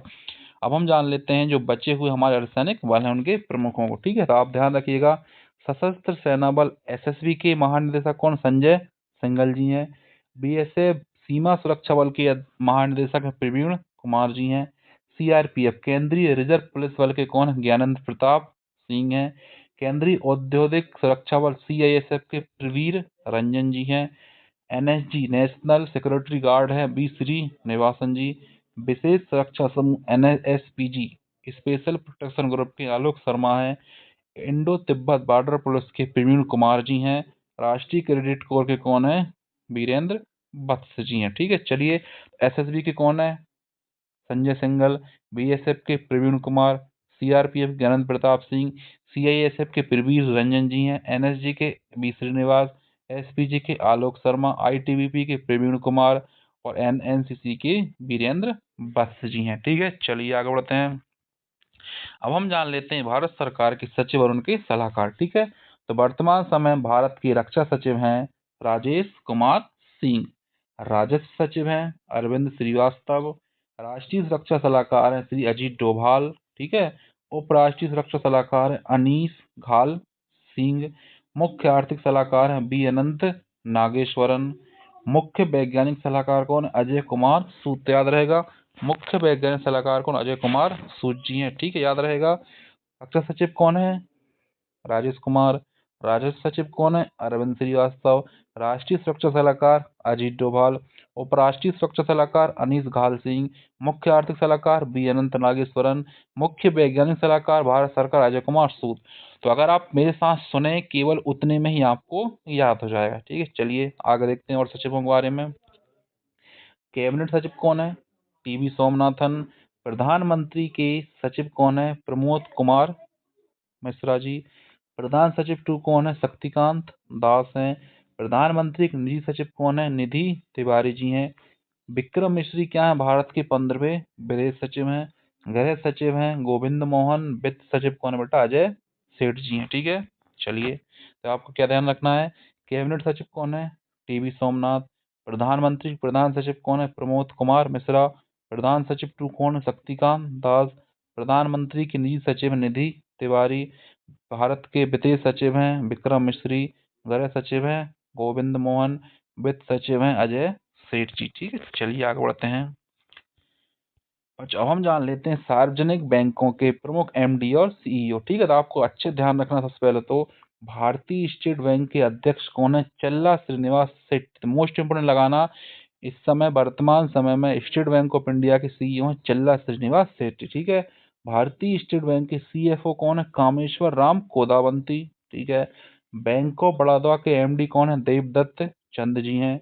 बैंक ऑफ इंडिया के एमडी और सीईओ हैं रजनीश कर्नाटका। ठीक है, उसके बाद आपको ध्यान रखना है बैंक ऑफ महाराष्ट्र के कौन? निधि सक्सेना जी हैं। कौन है बेटा? निधि सक्सेना जी हैं। ठीक है, चलिए आगे बढ़ते हैं। अब आपको ध्यान रखना है एसबीआई का अध्यक्ष कौन है? चल्ला श्रीनिवास शेट्टी। स्टेट बैंक के सीएफओ कौन है? कामेश्वर राव कोदवंती। बैंक ऑफ बड़ौदा के देवदत्त चंद हैं। बैंक ऑफ इंडिया के रजनीश कर्नाटका और बैंक ऑफ महाराष्ट्र के निधि सक्सेना जी। ठीक है, चलिए आगे बढ़ते हैं और जान लेते हैं। तो भारत की केंद्रीय बैंक, ठीक है, तो केंद्रीय बैंक कौन है हमारा?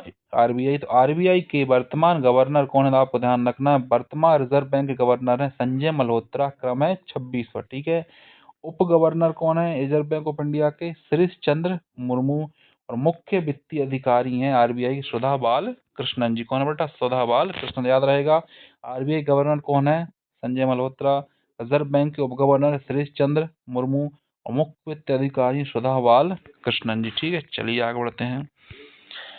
अब हम जान लेते हैं बच्चों आर्थिक वाणिज्य संस्थाओं संगठनों के प्रमुख के बारे में। ठीक है, मोस्ट इंपोर्टेंट टॉपिक पढ़ रहे हैं इस समय हम, तो याद रखेंगे फिक्की के अध्यक्ष कौन है? शैलेश पाठक। ठीक है, उसके बाद आपको सॉरी महासचिव फिक्की के अध्यक्ष अनंत गोयंका और महासचिव शैलेंद्र पाठक। ठीक, उसके बाद एसकॉम के अध्यक्ष कौन है? निर्मल कुमार मिंडा जी।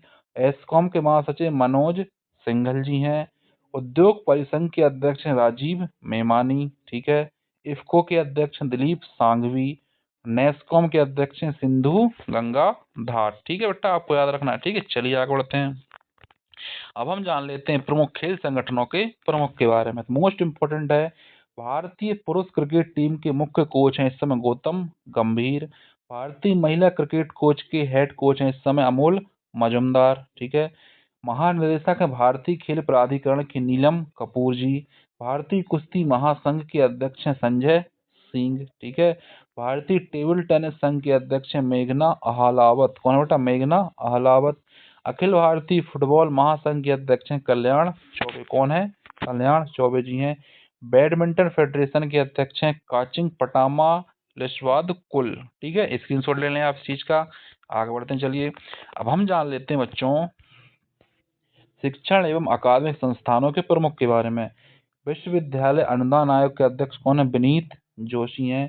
पहली महिला कुलपति इग्नू इंदिरा गांधी राष्ट्रीय मुक्त विश्वविद्यालय कौन है? प्रोफेसर उमा कांजीलाल। याद रहेगा, विश्वविद्यालय अनुदान आयोग के कौन है? विनीत जोशी हैं। और इंदिरा गांधी मुक्त विश्वविद्यालय प्रोफेसर उमा कांजीवाल हैं। ठीक है, चलिए आगे बढ़ते हैं। अब हम जान लेते हैं बच्चों भारतीय बोर्ड समिति प्राधिकरण इनके अध्यक्षों के बारे में। BRO सीमा सड़क संगठन के अध्यक्ष हैं श्री रघु श्रीनिवासन जी।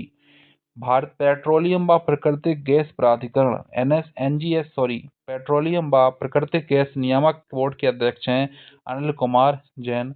भारतीय दूरसंचार विनिमयक प्राधिकरण के हैं अनिल कुमार लाहौटी जी। UIDAI आधार कार्ड के कौन CEO? भुवनेश कुमार जी हैं। भारत का महापंजीयक एवं जनगणना आयुक्त है मृत्युंजय कुमार नारायण। मोस्ट इम्पोर्टेंट है इन सबकी नाम, तो आप इनको ध्यान रखिएगा। ठीक है, चलिए आगे बढ़ते हैं। अगला आपके सामने है प्रेस एवं मीडिया के प्रमुख। प्रेस इंफॉर्मेशन ब्यूरो की महानिदेशक हैं धीरेन्द्र ओझा जी। प्रसार भारती के अध्यक्ष हैं नवनीत सहगल जी। नेशनल स्कूल ऑफ ड्रामा के अध्यक्ष हैं परेश रावल जी। भारतीय फिल्म और टेलीविजन संस्थान के अध्यक्ष R माधवन जी। प्रधान महानिदेशक आकाशवाणी है मौसमी चक्रवर्ती जी। यूनाइटेड न्यूज ऑफ इंडिया के अध्यक्ष हैं सागर मुखोपाध्याय जी। इंडियन पेपर सोसाइटी के अध्यक्ष हैं रमेश कुमार जी। ठीक है, चलिए आगे बढ़ते हैं। अब हम जान लेते हैं शिक्षण एवं अकादमिक संस्थानों के प्रमुख के बारे में। कुलाधिपति गतिशील विश्वविद्यालय हैं अश्विनी वैष्णव जी। राष्ट्रीय शैक्षणिक अनुसंधान में प्राधिकरण NCERT के अध्यक्ष हैं दिनेश कुमार सकलानी जी। ठीक है। केंद्रीय माध्यमिक शिक्षा बोर्ड CBSE का अध्यक्ष राहुल सिंह। ठीक है, उसके बाद साहित्यिक अकादमी के अध्यक्ष माधव कौशिक जी। संगीत नाटक अकादमी के अध्यक्ष शेखर सेन। ललित कला अकादमी के अध्यक्ष उमा जी। ठीक है, तो आपको इसका स्क्रीनशॉट ले लेना है। मोस्ट इम्पोर्टेंट ये सभी अधिकारी हैं। ठीक है, चलिए आगे देखते हैं। अब हम जान लेते हैं बेटा भारत के वैज्ञानिक एवं अनुसंधान संगठनों के प्रमुखों के बारे में। तो इस समय इसरो के अध्यक्ष कौन है? बी नारायण, जो किस नंबर के हैं? 11वें। अध्यक्ष भारतीय परमाणु ऊर्जा आयोग के कौन है? AK मोहंती जी हैं। ठीक है। परमाणु ऊर्जा विनियामक बोर्ड के अध्यक्ष हैं दिनेश कुमार शुक्ला जी। भाभा परमाणु अनुसंधान संगठन कौन है? विवेक भासिन जी हैं। DRDO के अध्यक्ष हैं समीर बी कामत हैं। उसके बाद वैज्ञानिक एवं औद्योगिक अनुसंधान परिषद CSIR के कौन है? लंदा थम्बी कलाई सेल्वी। याद रहेगा, तो क्या है? इसरो के अध्यक्ष कौन है? नारायण बी नारायण। परमाणु ऊर्जा के अध्यक्ष कौन है? AK मोहिंती। भारतीय ऊर्जा परमाणु बोर्ड के अध्यक्ष हैं दिनेश कुमार शुक्ला। और भाभा परमाणु अनुसंधान केंद्र के हैं विवेक भासिन। ठीक है, उसके बाद रक्षा अनुसंधान एवं विकास संगठन के समीर बी कामत। CSIR का अध्यक्ष नल्ला थम्बी कलाई सेल्वी। ठीक है, चलिए आगे बढ़ते हैं, पढ़ें। वैज्ञानिक एवं अनुसंधान संगठनों के प्रमुख। औद्योगिक एवं विकास अनुसंधान परिषद के अध्यक्ष थे T रामा स्वामी जी। विक्रम साराभाई अंतरिक्ष अनुसंधान केंद्र के अध्यक्ष हैं डॉक्टर A राजन। ठीक है, चलिए आगे बढ़ते हैं। अब हम जान लेते हैं खेल संगठनों के प्रमुखों के बारे में। ICC अंतर्राष्ट्रीय क्रिकेट परिषद के अध्यक्ष हैं जयशाह, जो भारत से हैं। ठीक है। अंतर्राष्ट्रीय क्रिकेट परिषद ICC के CEO हैं संजोग गुप्ता जी। प्रथम स्वतंत्र महिला निदेशक ICC हैं इंदिरा नूई जी। ठीक है। एशियाई क्रिकेट परिषद ACC के अध्यक्ष हैं मोहसिन नकवी जी। अंतर्राष्ट्रीय ओलंपिक समिति के अध्यक्ष हैं क्रिस्टी कोवेंट्री, जो पहली महिला क्या बोलते हैं ओलंपिक समिति के अध्यक्ष बनी, जो किस देश से हैं? जिम्बाब्वे। ठीक है। अंतर्राष्ट्रीय एथलेटिक्स समिति के अध्यक्ष हैं सेबेस्टियन को, जो कहाँ की? ब्रिटेन की हैं।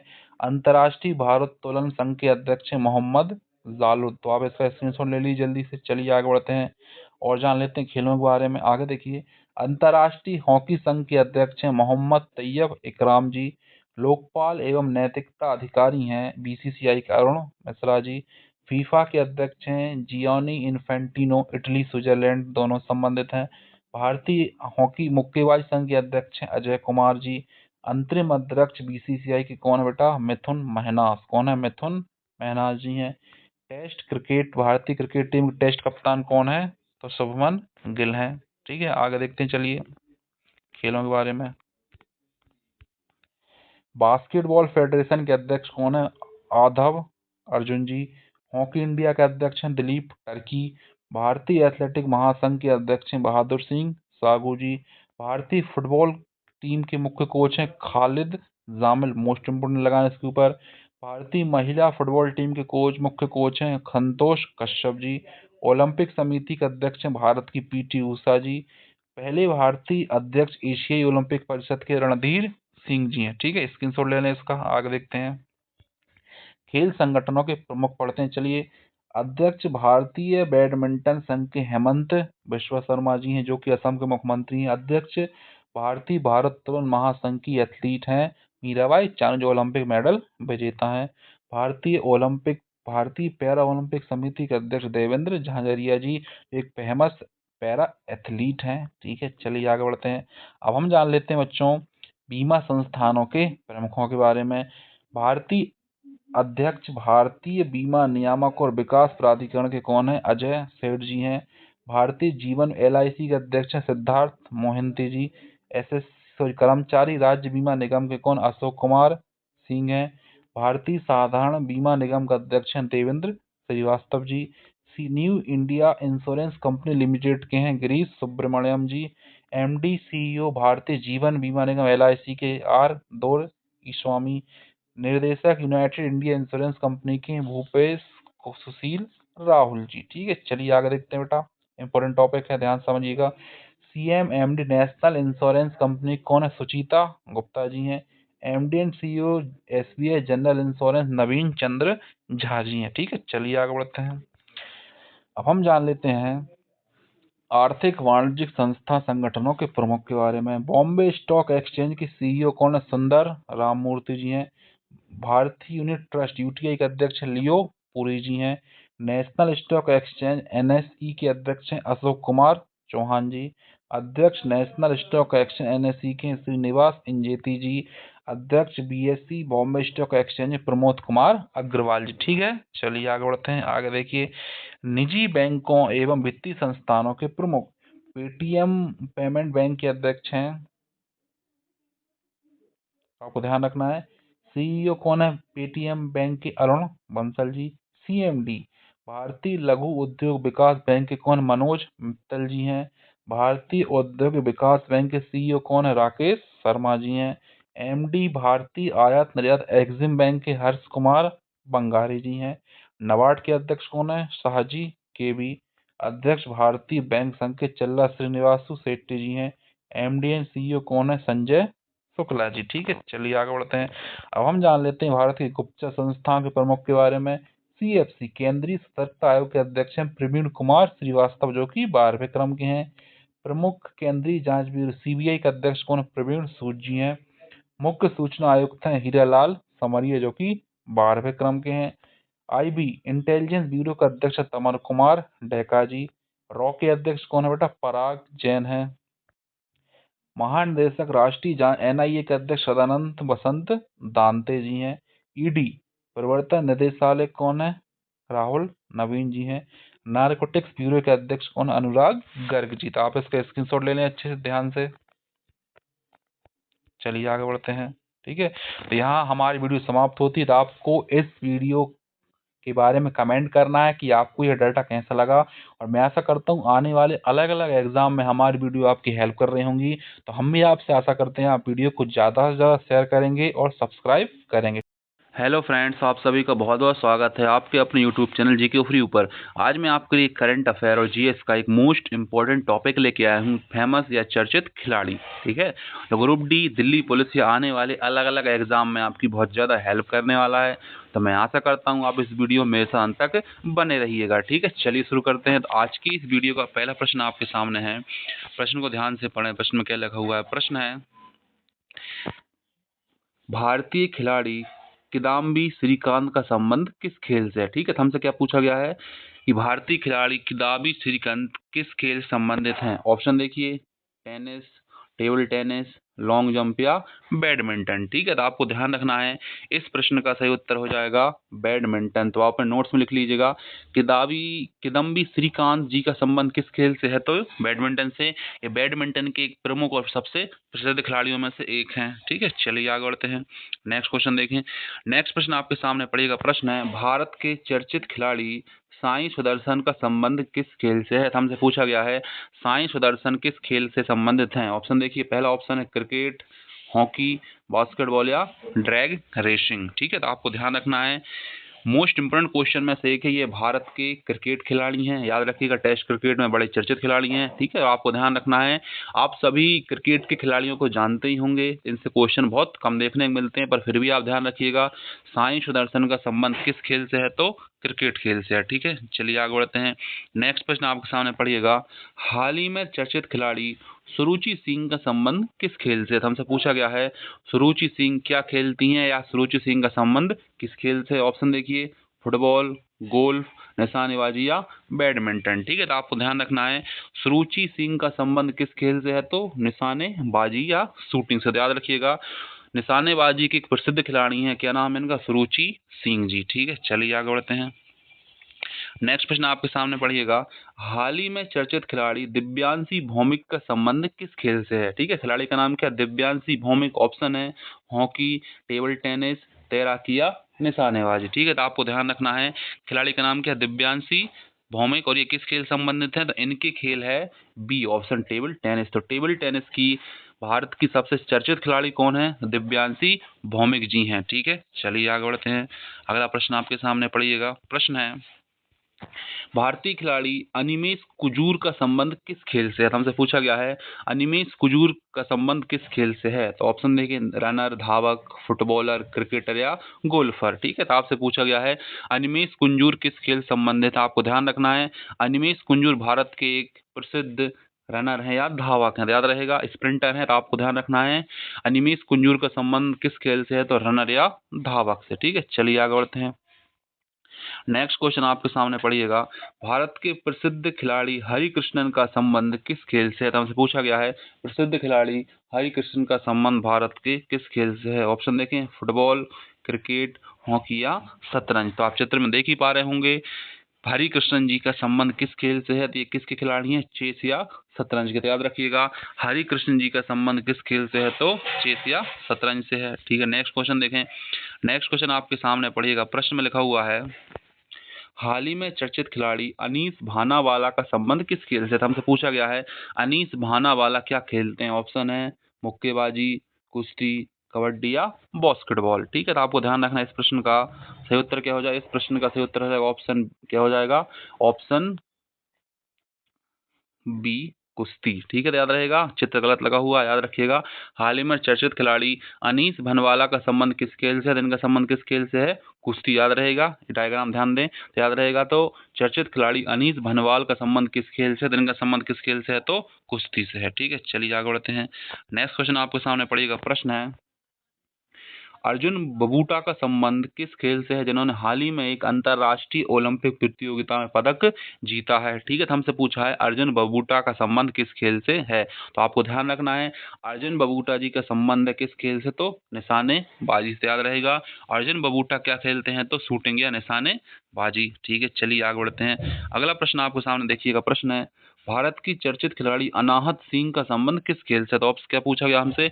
अनाहत सिंह का संबंध किस खेल से? ऑप्शन है स्क्वैश, बोटिंग, बिलियर्ड्स या लॉन टेनिस। ठीक है, तो हमसे क्या पूछा गया है, अनाहत सिंह का संबंध किस खेल से, तो आपको ध्यान रखना है अनाहत सिंह का संबंध किस खेल से, तो स्क्वैश। तो स्क्वैश की बड़ी प्रसिद्ध खिलाड़ी हैं भारत की, कौन, अनाहत सिंह। ठीक है, चलिए आगे बढ़ते हैं, नेक्स्ट प्रश्न पढ़िए। नेक्स्ट प्रश्न है, हाल ही में चर्चित खिलाड़ी प्रणब वेंकटेश का संबंध किस खेल से है, टेबल टेनिस, शतरंज, कुश्ती या इनमें से कोई नहीं। ठीक है, तो याद रखिएगा, हाल ही में प्रसिद्ध ग्रैंड मास्टर प्रणब वेंकटेश का संबंध है किस खेल से, तो इनका संबंध है चेस या शतरंज से। याद रहेगा, प्रणब वेंकटेश किस खेल के खिलाड़ी हैं, तो शतरंज के। ठीक है, चलिए आगे बढ़ते हैं, नेक्स्ट प्रश्न आपके सामने पड़ेगा, भारतीय खिलाड़ी प्रणति नायक का संबंध किस खेल से, तो हमसे पूछा गया है प्रणति नायक किस खेल से संबंधित हैं, जिम्नास्ट, बैडमिंटन, फुटबॉल या निशानेबाजी। ठीक है, तो आपको ध्यान रखना है प्रणति नायक का संबंध किस खेल से, वो क्या खेलती हैं, वो जिम्नास्ट या जिम्नास्टिक से संबंधित हैं। ठीक है, याद रखिएगा, नेक्स्ट क्वेश्चन पढ़ें। अगला प्रश्न आपके सामने पड़ेगा, प्रश्न है, निम्न में से किस भारतीय पहलवान ने एशियाई चैंपियनशिप 2025 में पदक जीता है, ऑप्शन है रवि कुमार दहिया, सुनील कुमार, गीता फोगाट या ऋतु फोगाट। ठीक है, तो आपको ध्यान रखना है किस भारतीय खिलाड़ी ने पदक जीता है, तो सुनील कुमार। याद रहेगा, तो सुनील कुमार ने एशियाई चैंपियनशिप 2025 में पदक जीता है। ठीक है, चलिए आगे बढ़ते हैं, नेक्स्ट प्रश्न आपके सामने पड़ेगा, प्रश्न है, भारतीय खिलाड़ी वरुण तोमर का संबंध किस खेल से, हमसे पूछा गया है वरुण तोमर कौन सा खेल खेलते हैं, ऑप्शन है निशानेबाजी, मुक्केबाजी, फुटबॉल या हॉकी। ठीक है, तो हमसे क्या पूछा गया है, वरुण तोमर का संबंध किस खेल से, तो आपको ध्यान रखना है वरुण तोमर का संबंध किस खेल से है, तो ऑप्शन ए निशानेबाजी। तो याद रहेगा, वरुण तोमर किस खेल के खिलाड़ी हैं, निशानेबाजी के। ठीक है, चलिए आगे बढ़ते हैं, नेक्स्ट प्रश्न आपके सामने पड़ेगा, मोस्ट इंपोर्टेंट लगा इस प्रश्न को, भारत की प्रसिद्ध खिलाड़ी आर वैशाली का संबंध किस खेल से है, भारत की पहली महिला ग्रैंड मास्टर है, नाम क्या, आर वैशाली। ऑप्शन है शतरंज, क्रिकेट, फुटबॉल या जिम्नास्टिक। ठीक है, तो आपको ध्यान रखना है भारत की पहली ग्रैंड मास्टर आर वैशाली संबंध किस खेल से है, तो चेस, शतरंज से। याद रहेगा। ठीक है, चलिए आगे बढ़ते हैं, नेक्स्ट प्रश्न पढ़िएगा ध्यान से, प्रश्न है, भारत के प्रसिद्ध खिलाड़ी की यूकी भावरी का संबंध किस खेल से, पूछा गया यूकी भावरी क्या खेलते हैं, टेनिस, बॉक्सिंग, तैराकी या तीरंदाजी। ठीक है, तो आपको ध्यान रखना है इस प्रश्न का सही उत्तर क्या हो जाएगा, टेनिस। तो यूकी भावरी का संबंध किस खेल से है, तो टेनिस खेल से है वो। ठीक है, चलिए नेक्स्ट प्रश्न देखते हैं, प्रश्न है, भारत के चर्चित खिलाड़ी हरमनप्रीत सिंह का संबंध किस खेल से, क्या नाम बेटा खिलाड़ी का, Harmanpreet Singh, hockey, football, basketball या बैडमिंटन। ठीक है, तो आपको ध्यान रखना है इस प्रश्न का सही उत्तर क्या हो जाएगा, इस प्रश्न का सही उत्तर हो जाएगा ऑप्शन ए। तो भारतीय हॉकी टीम कप्तान हरमनप्रीत सिंह ने हाल ही में मेजर ध्यानचंद खेल रत्न पुरस्कार सम्मानित किया गया है। ठीक है, तो याद रखिएगा, ओलंपिक के क्या बोलते हैं, कांस्य पदक विजेता टीम के कप्तान रहे हैं और नाम क्या, हरमनप्रीत सिंह। ठीक है, चलिए आगे बढ़ते हैं, नेक्स्ट क्वेश्चन आपके सामने पड़ेगा, प्रश्न है, भारत की महिला खिलाड़ी सविता पुनिया का संबंध किस खेल से है। ठीक है, ऑप्शन देखिए, हॉकी, फुटबॉल, बैडमिंटन या तैराकी। तो आपको ध्यान रखना है मोस्ट इंपोर्टेंट क्वेश्चन है, भारत की महिला खिलाड़ी सविता पुनिया का संबंध किस खेल से है, तो हॉकी। याद रहेगा, सविता पुनिया भारतीय महिला हॉकी टीम की गोलकीपर है। चलिए आगे बढ़ते हैं, नेक्स्ट क्वेश्चन पढ़िएगा, क्वेश्चन है, हेमंत मुदप्पा का संबंध किस खेल से है जिन्हें 15 राष्ट्रीय खिताब जीता है। तो आपसे पूछा गया है हेमंत मुदप्पा का संबंध किस खेल से, ऑप्शन देखें, formula 1, motorcycle, drag racing, boat racing या इनमें से कोई नहीं। तो आपको ध्यान रखना है हेमंत मुदप्पा जी का संबंध किस खेल से है, मोटरसाइकिल ड्रैग रेसिंग। तो याद रखिएगा, यूनिक खेल है मोटरसाइकिल ड्रैग रेसिंग, इससे कौन संबंध है, हेमंत मुदप्पा जी। ठीक है, चलिए आगे बढ़ते हैं, नेक्स्ट प्रश्न आपके सामने पड़िएगा, प्रश्न है, चर्चित खिलाड़ी मनु भाकर का संबंध किस खेल से है, निशानेबाजी, तीरंदाजी, तैराकी या बैडमिंटन। हमसे पूछा गया है मनु भाकर का संबंध किस खेल से है। तो आपको ध्यान रखना है मोस्ट इंपोर्टेंट है, एक ही ओलंपिक खेल में 2 पदक जीतने वाली पहली भारतीय खिलाड़ी हैं और इनका संबंध किस खेल से, शूटिंग या निशानेबाजी से है। ठीक है, चलिए आगे बढ़ते हैं, नेक्स्ट क्वेश्चन पढ़ें। नेक्स्ट क्वेश्चन आपके सामने प्रश्न में लिखा हुआ पढ़िएगा, चर्चित भारतीय महिला खिलाड़ी मनिका बत्रा का संबंध किस खेल से है। ये मोस्ट इंपोर्टेंट क्वेश्चन है बच्चों, ध्यान रखिएगा। तो इनका संबंध किस खेल से है, तो badminton, table tennis, weight lifting या मुक्केबाजी। तो आपको ध्यान रखना है मोस्ट इंपोर्टेंट खिलाड़ी है कौन, मनिका बत्रा जी, और मनिका बत्रा का संबंध किस खेल से, टेबल टेनिस। तो भारत की सुप्रसिद्ध टेबल टेनिस खिलाड़ी कौन है, मनिका बत्रा जी हैं। ठीक है, नेक्स्ट क्वेश्चन पढ़े ध्यान से, प्रश्न में लिखा हुआ है, हाल ही में चर्चित खिलाड़ी स्वप्निल कुशाले का संबंध किस खेल से? ऑप्शन देखें, हॉकी, क्रिकेट, कुश्ती या निशानेबाजी। तो आपको ध्यान रखना है, मोस्ट इंपोर्टेंट है। हाल ही में चर्चा में रहे ओलंपिक्स में, इनका संबंध किस खेल से है? निशानेबाजी। स्वप्निल कुशाले का संबंध किस खेल से है? तो निशानेबाजी से है। ठीक है, चलिए आगे बढ़ते हैं। नेक्स्ट क्वेश्चन आपके सामने पड़ेगा, प्रश्न है, चर्चित खिलाड़ी ऋतुराज गायकवाड़ का संबंध किस खेल से है? क्रिकेट, हॉकी, टेनिस या फुटबॉल। ठीक है, तो याद रहेगा। IPL team Chennai super king के कप्तान है और नाम क्या है? ऋतुराज गायकवाड़। तो आप समझ गए होंगे इनका संबंध किस खेल से है, तो क्रिकेट से। याद रहेगा, ऋतुराज गायकवाड़ का संबंध किस खेल से है? तो क्रिकेट से है। चलिए आगे बढ़ते हैं।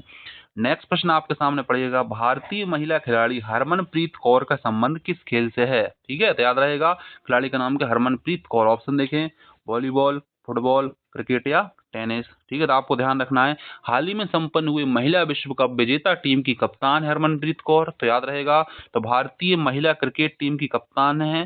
ठीक है, याद रहेगा। और किस खेल से संबंधित है? क्रिकेट। तो हरमनप्रीत कौर का संबंध किस खेल से है? तो क्रिकेट से है। ठीक है, चलिए आगे बढ़ते हैं। नेक्स्ट प्रश्न आपके सामने पढ़िएगा, हाल ही में चर्चित खिलाड़ी विनेश फोगाट का संबंध किस खेल से? क्या पूछा गया हमसे? विनेश फोगाट कौन सा खेल खेलती हैं? ऑप्शन देखें, टेबल टेनिस, कुश्ती, वेट लिफ्टिंग या क्रिकेट। तो आपको ध्यान रखना स्टूडेंट्स, इस उत्तर प्रश्न का सही उत्तर क्या हो जाएगा? Option B, cricket. तो याद रहेगा, विनेश फोगाट का संबंध किस खेल से है? तो विनेश फोगाट का संबंध किस खेल से है? तो कुश्ती से। ठीक है, चलिए आगे बढ़ते हैं। नेक्स्ट प्रश्न आपके सामने पड़ेगा, प्रश्न है, मीराबाई चानू का संबंध किस खेल से? ऑप्शन है, भारोत्तोलन, वेट लिफ्टिंग, कुश्ती, महिला क्रिकेट या तैराकी। ठीक है, तो आपको ध्यान रखना है, पिछले ओलंपिक में सिल्वर जीता गया था इनके द्वारा और नाम किया मीराबाई चानू। ठीक है, और ये किस खेल संबंधित है? इनका संबंध है बेटा भारोत्तोलन या वेट लिफ्टिंग से। तो मीराबाई चानू का संबंध किस खेल से है? तो वेट लिफ्टिंग से है। ठीक है, चलिए आगे बढ़ते हैं।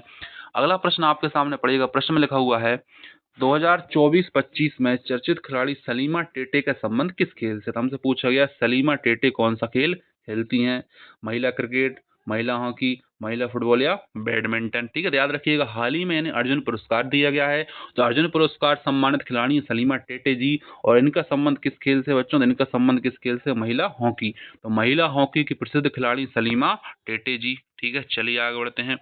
नेक्स्ट प्रश्न आपके सामने पड़ेगा, प्रश्न में लिखा हुआ है, भारत की चर्चित महिला खिलाड़ी स्मृति मंधाना का संबंध किस खेल से है? ठीक है, क्वेश्चन क्या है, स्मृति मंधाना कौन सा खेल खेलती हैं? ऑप्शन देखें, टेनिस, हॉकी, टेबल टेनिस या क्रिकेट। तो याद रखिएगा, मोस्ट इंपोर्टेंट, तो भारत के इतिहास में सबसे तेज ओडीआई शतक लगाने वाली खिलाड़ी है स्मृति मंधाना। इनके द्वारा 50 गेंदों में शतक बनाया गया था। तो आप समझ गए होंगे, भारत की बड़ी प्रसिद्ध क्रिकेट खिलाड़ी है। तो स्मृति मंधाना का संबंध किस खेल से है? तो क्रिकेट से है। ठीक है, चलिए आगे बढ़ते हैं।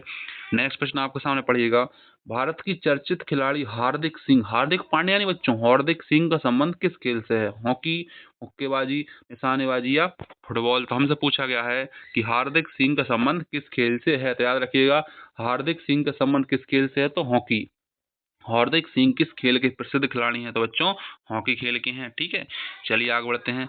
नेक्स्ट प्रश्न आपके सामने पड़ेगा, प्रश्न में लिखा हुआ है, भारतीय खिलाड़ी गगनजीत भुल्लर का संबंध किस खेल से है? हॉकी, क्रिकेट, गोल्फ या टेनिस से। ठीक है, तो याद रहेंगे आपको, खिलाड़ी का नाम क्या? गगनजीत भुल्लर। और गगनजीत भुल्लर किस खेल से संबंधित है? तो गोल्फ। तो महंगा खेल है, याद रखिएगा, गगनजीत नाम है इनका। तो विश्व का सबसे महंगा खेल खेल रहे हैं, नाम का गगनजीत भुल्लर, गोल्फ। ठीक है, चलिए आगे बढ़ते हैं।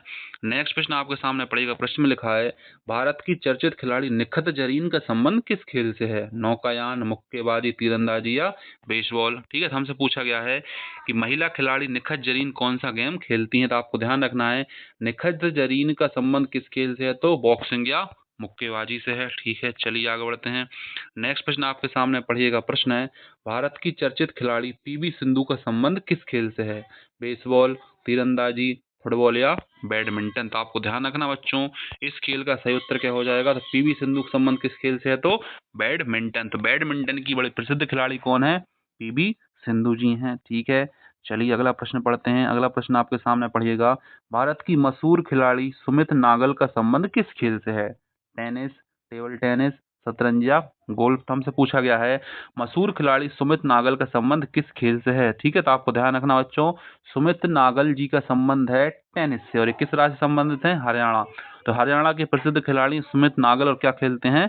टेनिस। ठीक है, चलिए आगे बढ़ते हैं। नेक्स्ट प्रश्न आपके सामने पढ़िएगा, चर्चित खिलाड़ी श्री हरि नटराजन का संबंध किस खेल से पूछा गया है। चर्चित खिलाड़ी श्री हरि नटराजन कौन सा गेम खेलते हैं, क्रिकेट, हॉकी, फुटबॉल या तैराकी। ठीक है, तो आपको ध्यान रखना बच्चों, चर्चित खिलाड़ी श्री हरि नटराजन का संबंध किस खेल से है, तो स्विमिंग या तैराकी से है। ठीक है, चलिए आगे बढ़ते हैं। अगला प्रश्न आपके सामने है, हाल ही में चर्चित खिलाड़ी श्रीनिधि दे सिंधु का संबंध किस खेल से है। खिलाड़ी का नाम क्या है, श्रीनिधि दे सिंधु। तैराकी, गोल्फ, बैडमिंटन या शतरंज। ठीक है, तो आपसे पूछा गया है क्या नाम खिलाड़ी का, खिलाड़ी का नाम क्या बेटा, श्रीनिधि दे सिंधु। श्रीनिधि दे सिंधु जी का संबंध स्विमिंग या तैराकी से है। ठीक है, चलिए आगे बढ़ते हैं। अगला क्वेश्चन आपके सामने बेटा, ध्यान से पढ़िएगा। प्रश्न है, 2024-25 में चर्चित खिलाड़ी अर्चना कामत का संबंध किस खेल से। ऑप्शन है table tennis, weight lifting, hockey या फुटबॉल। ठीक है बेटा, तो आपको ध्यान रखना इस खेल का या उस प्रश्न का उत्तर क्या है। तो आपको याद रखना अर्चना कामत जी का संबंध किस खेल से, टेबल टेनिस। एक मनिका बत्रा का संबंध टेबल टेनिस से था और एक किसका है, अर्चना कामत जी का। ठीक है, चलिए आगे बढ़ते हैं। अगला क्वेश्चन आपके सामने पढ़िएगा। प्रश्न है, हाल ही में चर्चित खिलाड़ी अंतिम फंगल का संबंध किस खेल से है। खिलाड़ी का नाम क्या है, अंतिम फंगल। और हमसे पूछा गया है इस खिलाड़ी का संबंध, हाल ही में चर्चित खिलाड़ी अंतिम फंगल का संबंध किस खेल से है। ठीक है बेटा, ऑप्शन देखें, ऑप्शन है कुश्ती, शतरंज, मुक्केबाजी या टेबल टेनिस से। तो आपको ध्यान रखना है, तो अंतिम फंगल का संबंध किस खेल से है। तो बेटा आपको ध्यान रखना है, अंतिम फंगल जी जो हैं इनका संबंध किस खेल से है। तो आपको इस क्वेश्चन का आंसर कमेंट बॉक्स में टाइप कर देना है कि अंतिम फंगल का संबंध किस खेल से है। ठीक है, आपके लिए छोड़ा जाता है क्वेश्चन।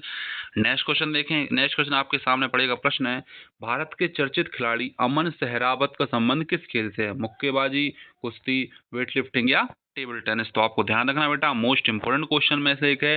तो अमन सहरावत जी का संबंध किस खेल से, ऑप्शन बी। तो इनके द्वारा हाल ही में ओलंपिक में ब्रॉन्ज मेडल या कांस्य पदक जीता गया था। नाम क्या, अमन सहरावत, और खेल बेटा कुश्ती। ठीक है, चलिए आगे बढ़ते हैं।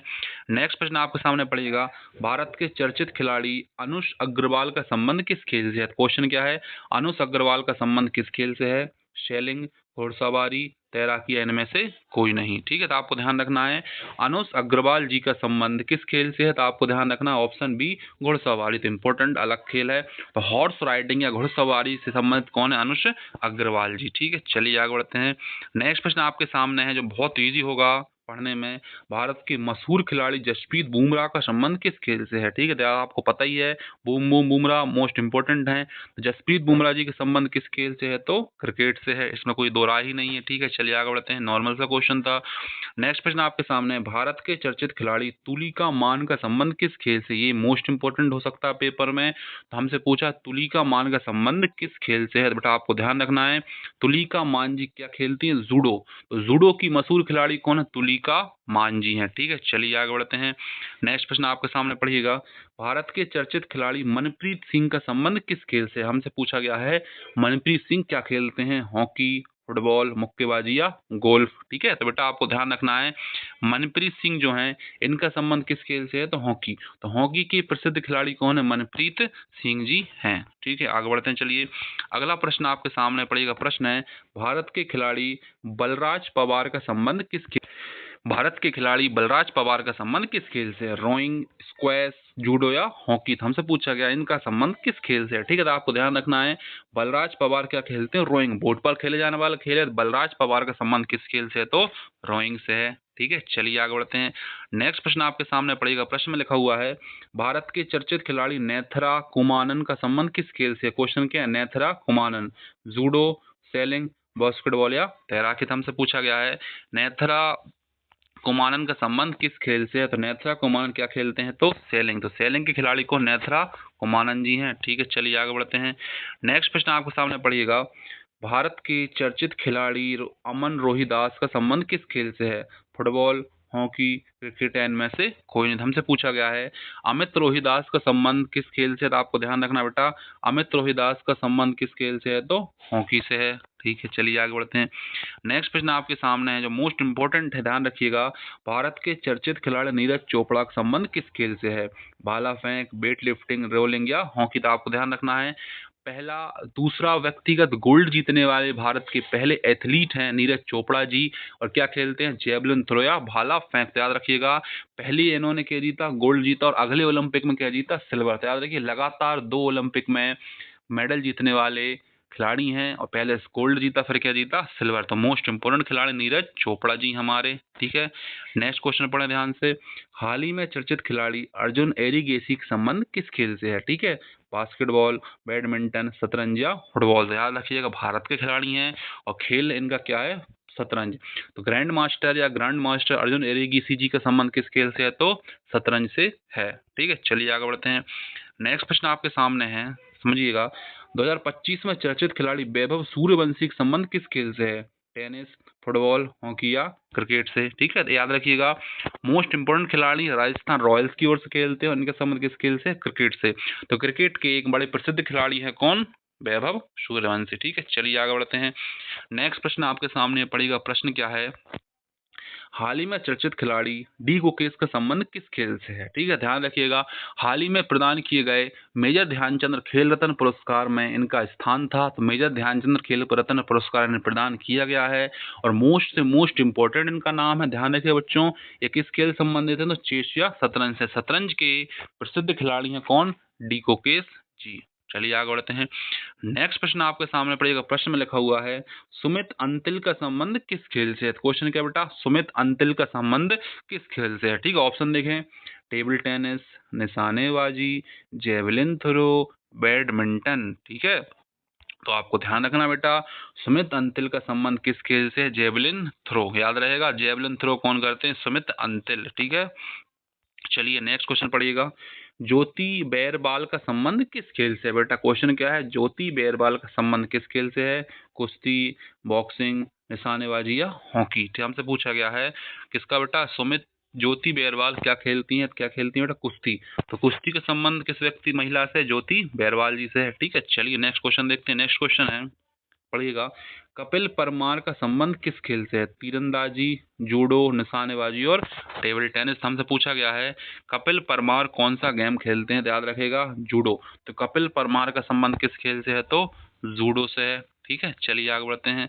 तो नेक्स्ट प्रश्न आपके सामने बेटा, हाल ही में चर्चित खिलाड़ी धर्मवीर का संबंध किस खेल से है? ऑप्शन है क्लब थ्रो, शॉटपुट, शतरंज या हॉकी। तो हमसे पूछा गया है, क्वेश्चन क्या पढ़े, क्वेश्चन है, हाल ही में चर्चित खिलाड़ी धर्मवीर का संबंध किस खेल से है? तो धर्मवीर क्या खेलते हैं बेटा? Club throw. तो धर्मवीर जी का संबंध किस खेल से है बेटा? तो क्लब थ्रो से है। ठीक है, चलिए आगे बढ़ते हैं। नेक्स्ट क्वेश्चन आपके सामने पड़ेगा, प्रश्न है, चर्चित खिलाड़ी हरविंदर सिंह का संबंध किस खेल से है? क्या है बेटा खिलाड़ी? हरविंदर सिंह। तीरंदाजी, निशानेबाजी, तैराकी या गोल्फ। तो आपको ध्यान रखना है, चर्चित खिलाड़ी हरविंदर सिंह का संबंध किस खेल से है? शूटिंग या तीरंदाजी से। तो याद रहेगा, हरविंदर सिंह कौन सा खेल खेलते हैं? तीरंदाजी। ठीक है, चलिए आगे बढ़ते हैं।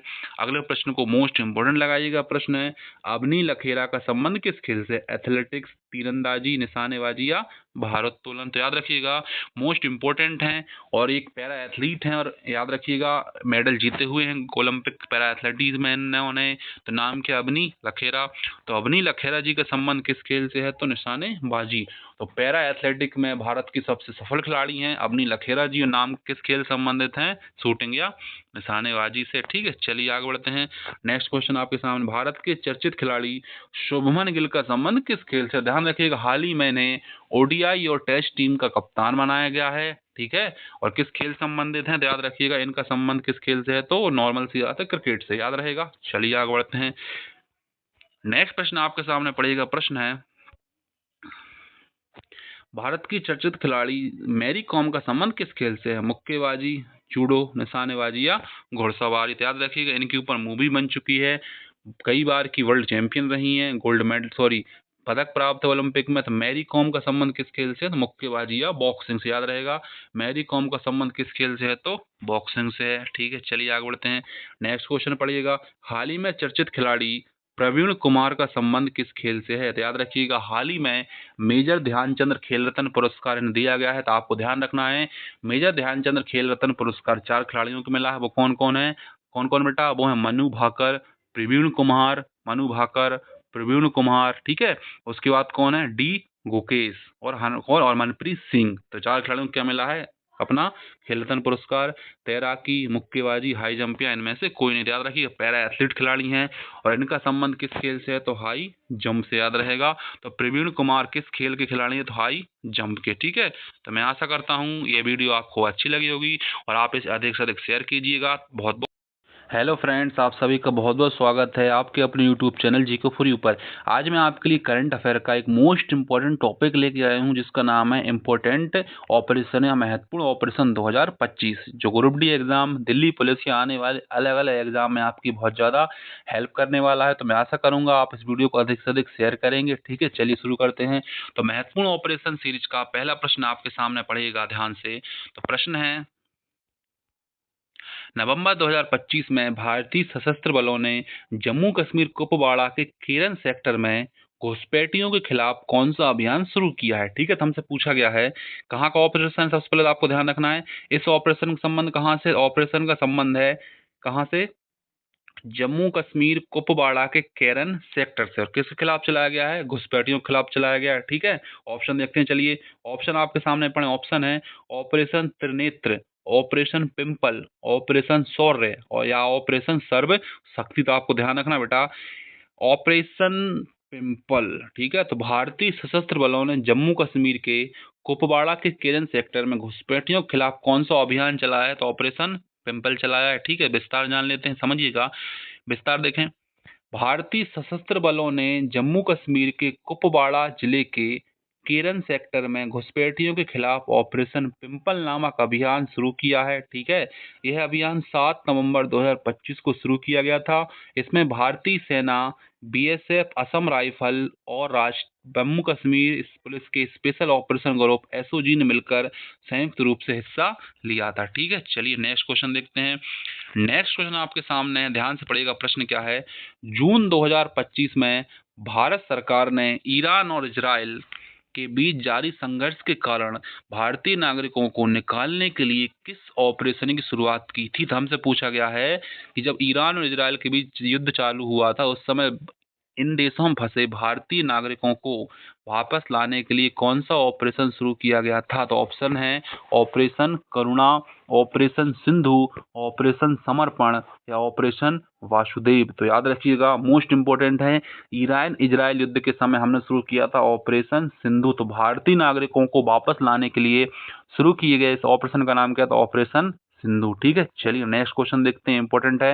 नेक्स्ट क्वेश्चन ध्यान से पढ़िएगा। प्रश्न है, किस राज्य सरकार ने धार्मिक किस राज्य सरकार ने धार्मिक आस्था के नाम पर ठगी और धोखाधड़ी करने वाले नकली साधुओं के खिलाफ ऑपरेशन कालनेमी अभियान शुरू किया है। ठीक है, तो हमसे पूछा है नकली साधु धोखाधड़ी करने वालों के खिलाफ ऑपरेशन कालनेमी किसने शुरू किया। ऑप्शन देखें, हिमाचल प्रदेश, उत्तर प्रदेश, उत्तराखंड या पंजाब। ठीक है बेटा, तो आपको ध्यान रखना है ऑपरेशन कालनेमी शुरू किया है किस सरकार ने, तो उत्तराखंड ने। तो ऑपरेशन कालनेमी किस राज्य का है, तो उत्तराखंड का है। ठीक है, चलिए नेक्स्ट क्वेश्चन देखते हैं। नेक्स्ट क्वेश्चन आपके सामने है, जुलाई 2025 में किस ऑपरेशन के तहत राजस्व खुफिया निदेशालय डीआरआई ने लगभग 35 करोड़ रुपए के अवैध चीनी पटाखों को जब्त किया है। ठीक है, तो हमसे क्या पूछा है, डीआरआई ने किस ऑपरेशन के द्वारा 35 करोड़ रुपए के अवैध चीनी पटाखे जब्त किए हैं। ऑप्शन देखिएगा, ऑप्शन क्या है बेटा, operation smoke net, operation blast shield, operation red dust या ऑपरेशन फायर ट्रायल। ठीक है, तो आपको इस प्रश्न का उत्तर ध्यान रखना है। तो इस प्रश्न का सही उत्तर क्या है, operation fire trial, option D. तो याद रहेगा, तो ऑपरेशन फायर ट्रायल का संबंध किस खेल से, अवैध चीनी पटाखों से है। ठीक है, चलिए नेक्स्ट क्वेश्चन आपके सामने पड़ेगा। प्रश्न क्या है बेटा, प्रश्न है, अमरनाथ यात्रा के सुचारू और सुरक्षित संचालन के लिए सुरक्षा बलों द्वारा कौन सा ऑपरेशन शुरू किया गया है। तो अमरनाथ यात्रा के सुचारू और सुरक्षित संचालन के लिए कौन सा ऑपरेशन शुरू किया गया है। ठीक है, ऑप्शन देखिएगा, ऑपरेशन त्रिनेत्र, ऑपरेशन अमर, ऑपरेशन शिव या ऑपरेशन सुरक्षा। ठीक है, तो आपको ध्यान रखना बेटा, अमरनाथ यात्रा का संबंध भगवान शिव से है, तो इस ऑपरेशन का नाम भी क्या है, ऑपरेशन शिव। तो अमरनाथ यात्रा के संचालन के लिए कौन सा ऑपरेशन शुरू किया गया, ऑपरेशन शिव शुरू किया गया है। ठीक है, चलिए नेक्स्ट क्वेश्चन ध्यान से पढ़िएगा। प्रश्न है, किस देश ने ईरान के खिलाफ एक बड़े सैन्य अभियान ऑपरेशन राइजिंग लॉयन का की घोषणा की थी या ऑपरेशन राइजिंग लायन शुरू किया था? तो ऑप्शन देखिएगा, अमेरिका, सऊदी अरेबिया, रूस या इजराइल। तो बेटा आपको ध्यान रखना है, इस प्रश्न का सही उत्तर क्या है? इजराइल। तो ईरान के खिलाफ ऑपरेशन राइजिंग किस देश ने शुरू किया था? तो इजराइल देश ने शुरू किया था। ठीक है, चलिए आगे बढ़ते हैं, याद रखिएगा इसको, आगे देखते हैं। चलिए अगला प्रश्न हम आपके सामने है, पढ़िएगा। प्रश्न है, 6 मई 2025 को किस ऑपरेशन के तहत भारत ने पाकिस्तान के आतंकवादी ठिकानों का सर्वनाश किया था? ठीक है, तो मोस्ट इंपोर्टेंट और चर्चित है, भारतीय सेना ने कौन सा ऑप्शन चलाया था? ऑप्शन देखिए, ऑपरेशन बंदर, ऑपरेशन सर्वनाश, ऑपरेशन सिंदूर या ऑपरेशन सर्वशक्ति। तो बेटा आपको ध्यान रखना है, इस प्रश्न का आंसर है ऑपरेशन सिंदूर। याद रहेगा, पहलगांव हमले के बाद या पहलगांव आतंकवादी घटना के बाद भारतीय सेना ने ऑपरेशन सिंदूर चलाकर पाकिस्तान के आतंकवादी संगठनों का विनाश कर दिया था। ठीक है, चलिए आगे बढ़ते हैं। नेक्स्ट प्रश्न आपके सामने, पढ़िएगा ध्यान से। प्रश्न है, किस देश ने इजराइल के ऑपरेशन राइजिंग प्लान के जवाब में ऑपरेशन 2 प्रॉमिस 3 शुरू किया था? क्वेश्चन क्या है? ऑपरेशन राइजिंग प्लान के जवाब में ऑपरेशन 2 प्रॉमिस 3 लॉन्च किया था। ठीक है, तो क्वेश्चन पढ़ें, सऊदी अरेबिया, तुर्की, सीरिया या ईरान। तो आपको ध्यान रखना है, इसका सही उत्तर क्या हो जाएगा? ईरान। तो ईरान ने ऑपरेशन राइजिंग लायन के जवाब में क्या शुरू किया था? Operation 2 promise 3। ठीक है, चलिए आगे बढ़ते हैं।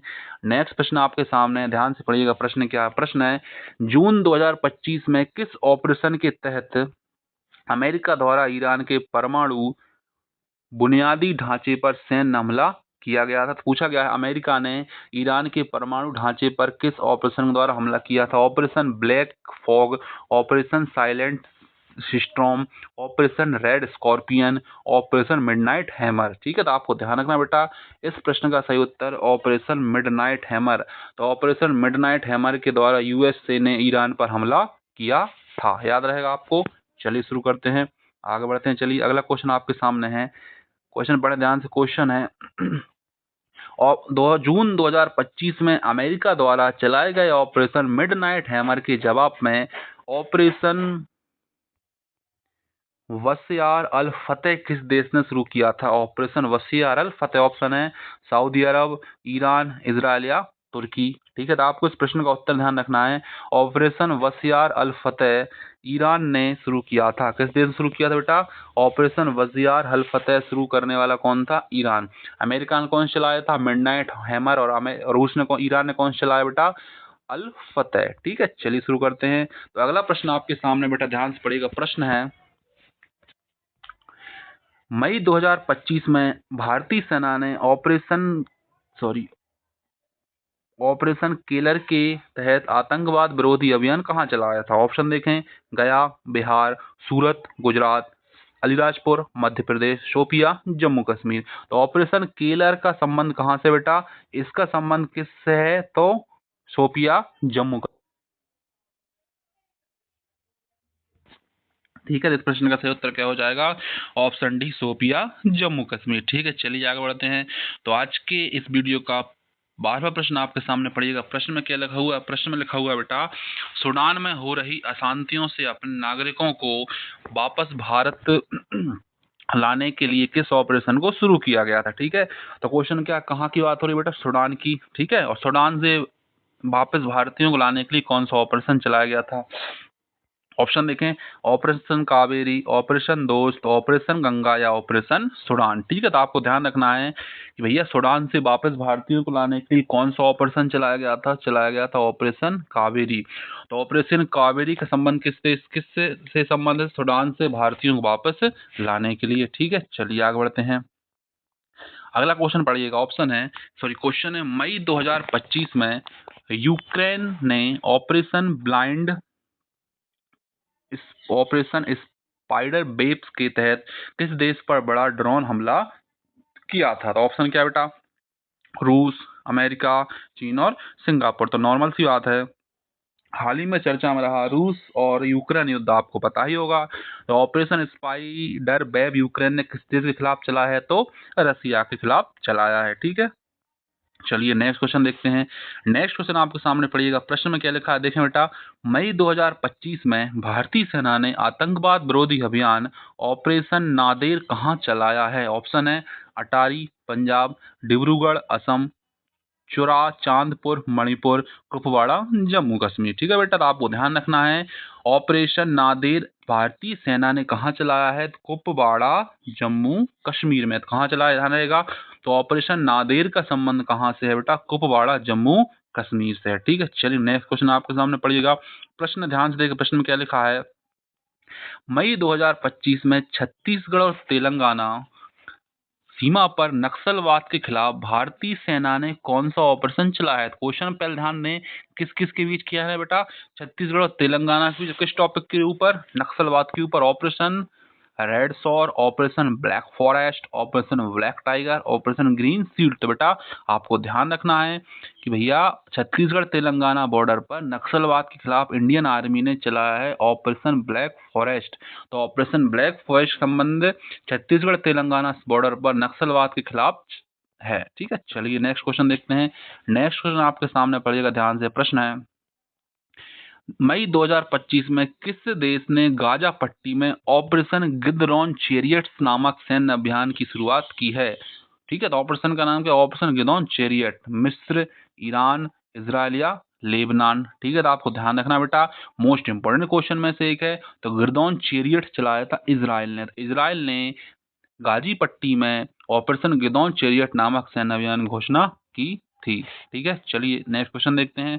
नेक्स्ट क्वेश्चन आपके सामने पड़िएगा, किस ऑपरेशन के तहत पश्चिमी सीमावर्ती राज्यों में नागरिक सुरक्षा मॉक ड्रिल का आयोजन किया गया था? आपको ध्यान होगा, ऑपरेशन सिंदूर के समय भारतीय सेना ने नागरिक सुरक्षा ड्रिल का आयोजन किया था। तो ऑपरेशन वार्षिक, ऑपरेशन शक्ति, ऑपरेशन रक्षा, ऑपरेशन शील्ड। तो बेटा ध्यान रखना आपको कि भैया मॉक ड्रिल का संबंध किस ऑपरेशन से है? तो ऑपरेशन शील्ड, याद रहेगा। तो ऑपरेशन शील्ड का संबंध किस चीज से है? तो नागरिक सुरक्षा मॉक ड्रिल से था। ठीक है, चलिए आगे बढ़ते हैं। नेक्स्ट क्वेश्चन आपके सामने पढ़िएगा। क्वेश्चन है, किस देश ने भारत के खिलाफ सैन्य अभियान बुनियान अल मसूस चलाया? ठीक है, आपसे क्या पूछा गया है, किस देश ने भारत के खिलाफ सैन्य अभियान बुन यास अल महसूस चलाया? ठीक है बेटा, ऑपरेशन का नाम है, ऑपरेशन का नाम बुनियान अल महसूस। ऑप्शन है चीन, नेपाल, पाकिस्तान या बांग्लादेश। तो बेटा आपको ध्यान रखना है, क्या याद रखना आपको, इस प्रश्न का सही उत्तर क्या है? पाकिस्तान। तो ऑपरेशन सिंदूर के जवाब में पाकिस्तान की सेना ने बुनियास अल महसूस को चलाया था। ठीक है, चलिए आगे बढ़ते हैं। नेक्स्ट क्वेश्चन आपके सामने पड़ेगा। प्रश्न है, भूकंप से तबाही के बीच म्यांमार के मदद के लिए भारत ने किस ऑपरेशन को शुरू किया था? जब भूकंप आया था बेटा म्यांमार देश में, तो भारत ने एक ऑपरेशन चला के उसकी सहायता की थी। ऑप्शन है ऑपरेशन अजय, ऑपरेशन दोस्त, ऑपरेशन करुणा, ऑपरेशन ब्रह्मा। तो बेटा आपको ध्यान रखना है, उस समय भारत सरकार ने चलाया था ऑपरेशन ब्रह्मा। तो ऑपरेशन ब्रह्मा के द्वारा म्यांमार की भूकंप के समय सहायता की गई थी। ठीक है, आपको याद रखना। चलिए आगे बढ़ते हैं। नेक्स्ट प्रश्न आपके सामने है, ऑपरेशन हॉक के तहत किस एजेंसी ने अंतरराष्ट्रीय ऑनलाइन बाल शोषण नेटवर्क को ध्वस्त किया? क्वेश्चन क्या बेटा, ऑपरेशन हॉक, इसका संबंध किससे है?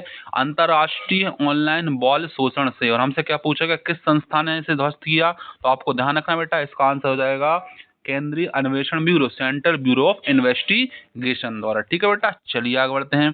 नेक्स्ट प्रश्न आपके सामने पड़ेगा। प्रश्न है, नक्सलियों का उन्मूलन करने और माओवाद की राजनीतिक विचारधारा को खत्म करने के लिए सरकार ने किस ऑपरेशन को शुरू किया है? हमसे पूछा गया है कि नक्सलियों का उन्मूलन और माओवाद की आइडियोलॉजी को एंड करने के लिए कौन सा ऑपरेशन चलाया गया है? ऑप्शन देखें, ऑपरेशन कगार, ठीक है, operation rainbow, operation green hunt, operation black hawk. तो आपको ध्यान रखना है, चलाया गया है बेटा ऑपरेशन कगार।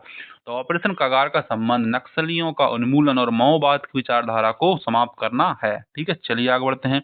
नेक्स्ट प्रश्न आपके सामने पड़ेगा। प्रश्न है, क्या है बेटा प्रश्न, कि भैया भारतीय वायुसेना ने उत्तराखंड के जंगल की आग से निपटने के लिए किस ऑपरेशन को शुरू किया है? ठीक है, क्या बेटा, उत्तराखंड के जंगल की आग से निपटने के लिए किस ऑपरेशन को शुरू किया है? ऑप्शन देखें, ऑपरेशन करुणा, ऑपरेशन मेघदूत, ऑपरेशन सद्भावना या ऑपरेशन बेबी बॉम्बी बकेट। ठीक है, तो आपको इस प्रश्न का उत्तर ध्यान रखना है। इस प्रश्न का सही उत्तर क्या हो जाएगा? Operation बॉम्बी bucket. तो भैया उत्तराखंड की आग को बुझाने के लिए भारतीय सेना ने कौन सा ऑपरेशन शुरू किया था? Operation Bobby bucket. ठीक है, चलिए नेक्स्ट क्वेश्चन देख लेते हैं हम बेटा। भारतीय सेना और भारतीय वायुसेना ने उत्तरी लद्दाख क्षेत्र की ऊंचाइयों को सुरक्षित करने के लिए किस ऑपरेशन को चलाया है? तो इस ऑपरेशन का संबंध कहाँ से? कहाँ से बेटा? उत्तरी लद्दाख क्षेत्र की ऊंचाइयों से। और किसने? इंडियन आर्मी और इंडियन एयरफोर्स ने चलाया है। तो मैं आशा करता हूँ आपको ये वीडियो बहुत ज़्यादा यूजफुल लग रही होगी, तो इस सेशन को आप अधिक से अधिक शेयर कीजिए। ठीक है, चलिए ऑप्शन देख लेते हैं। ऑपरेशन अमृत, ऑपरेशन पोलो, ऑपरेशन गंगा, ऑपरेशन मेघदूत। तो बेटा आपको ध्यान रखना है, इस प्रश्न का सही उत्तर क्या हो जाएगा? ऑपरेशन मेघदूत। तो आपको ये भी ध्यान रखना है बेटा, एक ऑपरेशन मेघदूत 1984 में चलाया गया था, जिसके द्वारा हमने किसे? सियाचिन ग्लेशियर को पाकिस्तान कब्जे से छुड़ाया था। तो याद रखिएगा, ऑपरेशन मेघदूत पुराना वाला भी और एक नया वाला भी। ठीक है, चलिए आगे बढ़ते हैं। तो आज के सेशन का अगला प्रश्न आपके सामने पड़ेगा। प्रश्न है, अगस्त 2025 में भारतीय सेना द्वारा ऑपरेशन अखल, क्या है बेटा? ऑप्शन अच्छे देखें, ऑपरेशन अखल कहाँ चलाया गया था? तो हमसे पूछा गया बेटा, भारतीय सेना द्वारा ऑपरेशन अखल कहाँ चलाया गया? तो क्या क्वेश्चन हमसे पूछा, ऑपरेशन अखल का संबंध कहाँ आया, कहाँ चलाया गया था? ऑप्शन देखें, बीजापुर छत्तीसगढ़, लातेर झारखंड, ठीक है, और कालाहांडी उड़ीसा, कुलगाम जम्मू कश्मीर। ठीक है, तो आपको ध्यान रखना बेटा, ऑपरेशन अलग का संबंध किससे? ऑपरेशन अलग का संबंध कुलगाम जम्मू कश्मीर से याद रहेगा। ऑपरेशन अलग कहाँ चलाया गया था? कुलगाम जम्मू कश्मीर में। ठीक है, चलिए आगे बढ़ते हैं। नेक्स्ट क्वेश्चन आपके सामने पड़ेगा। प्रश्न है, देखें ध्यान से, भारत सरकार द्वारा युद्धग्रस्त यूक्रेन में फंसे भारतीय नागरिकों और मेडिकल छात्रों को भारत लाने के लिए कौन सा ऑपरेशन चलाया गया था? तो याद रखिएगा, यूक्रेन में युद्ध चल रहा था, उस समय भारत के नागरिकों और मेडिकल स्टूडेंट को भारत लाने के लिए कौन सा ऑपरेशन चलाया गया था? ऑपरेशन गंगा, ऑपरेशन सतर्क, ऑपरेशन ग्रीन या ऑपरेशन नमस्ते। तो बेटा आपको ध्यान रखना है, इस प्रश्न का सही उत्तर क्या हो जाएगा? ऑपरेशन गंगा। तो ऑपरेशन गंगा के द्वारा यूक्रेन में फंसे नागरिकों को भारत वापस लाया गया था। ठीक है, चलिए आगे बढ़ते हैं।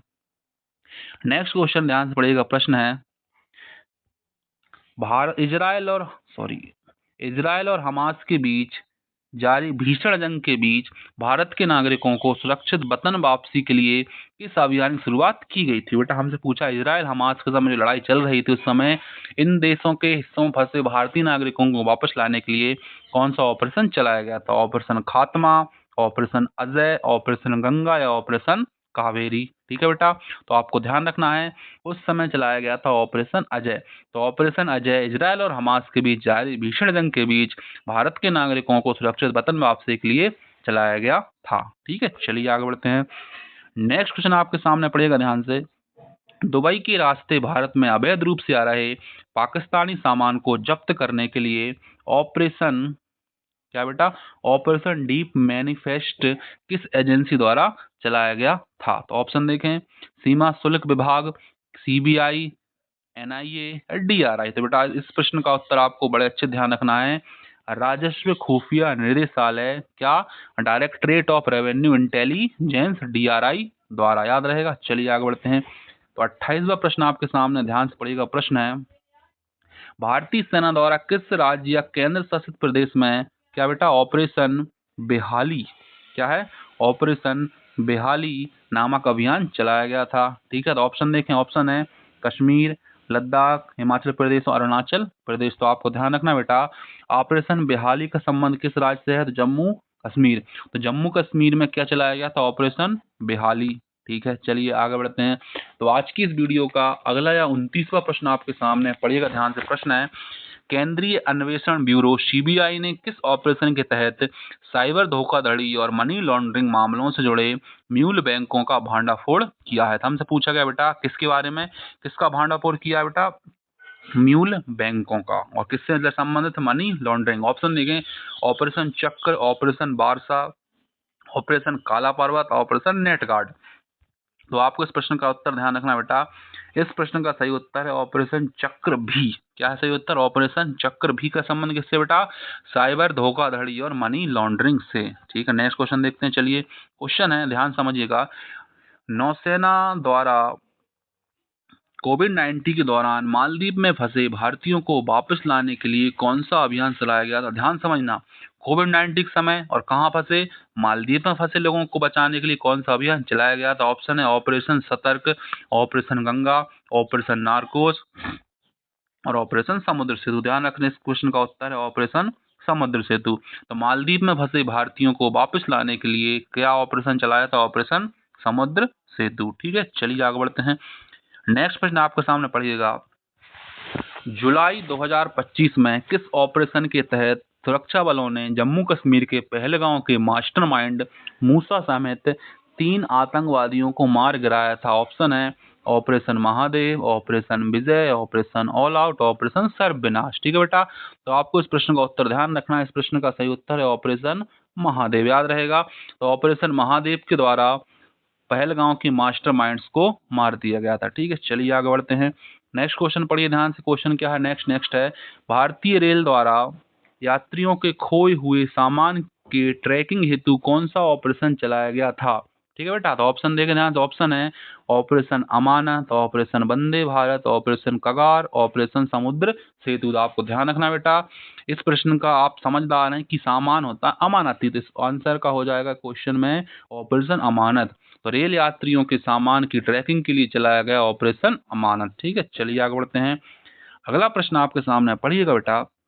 क्वेश्चन है, तुर्की और सीरिया में आए विनाशकारी भूकंप से पीड़ित लोगों की सहायता के लिए भारत ने किस मिशन को शुरू किया है?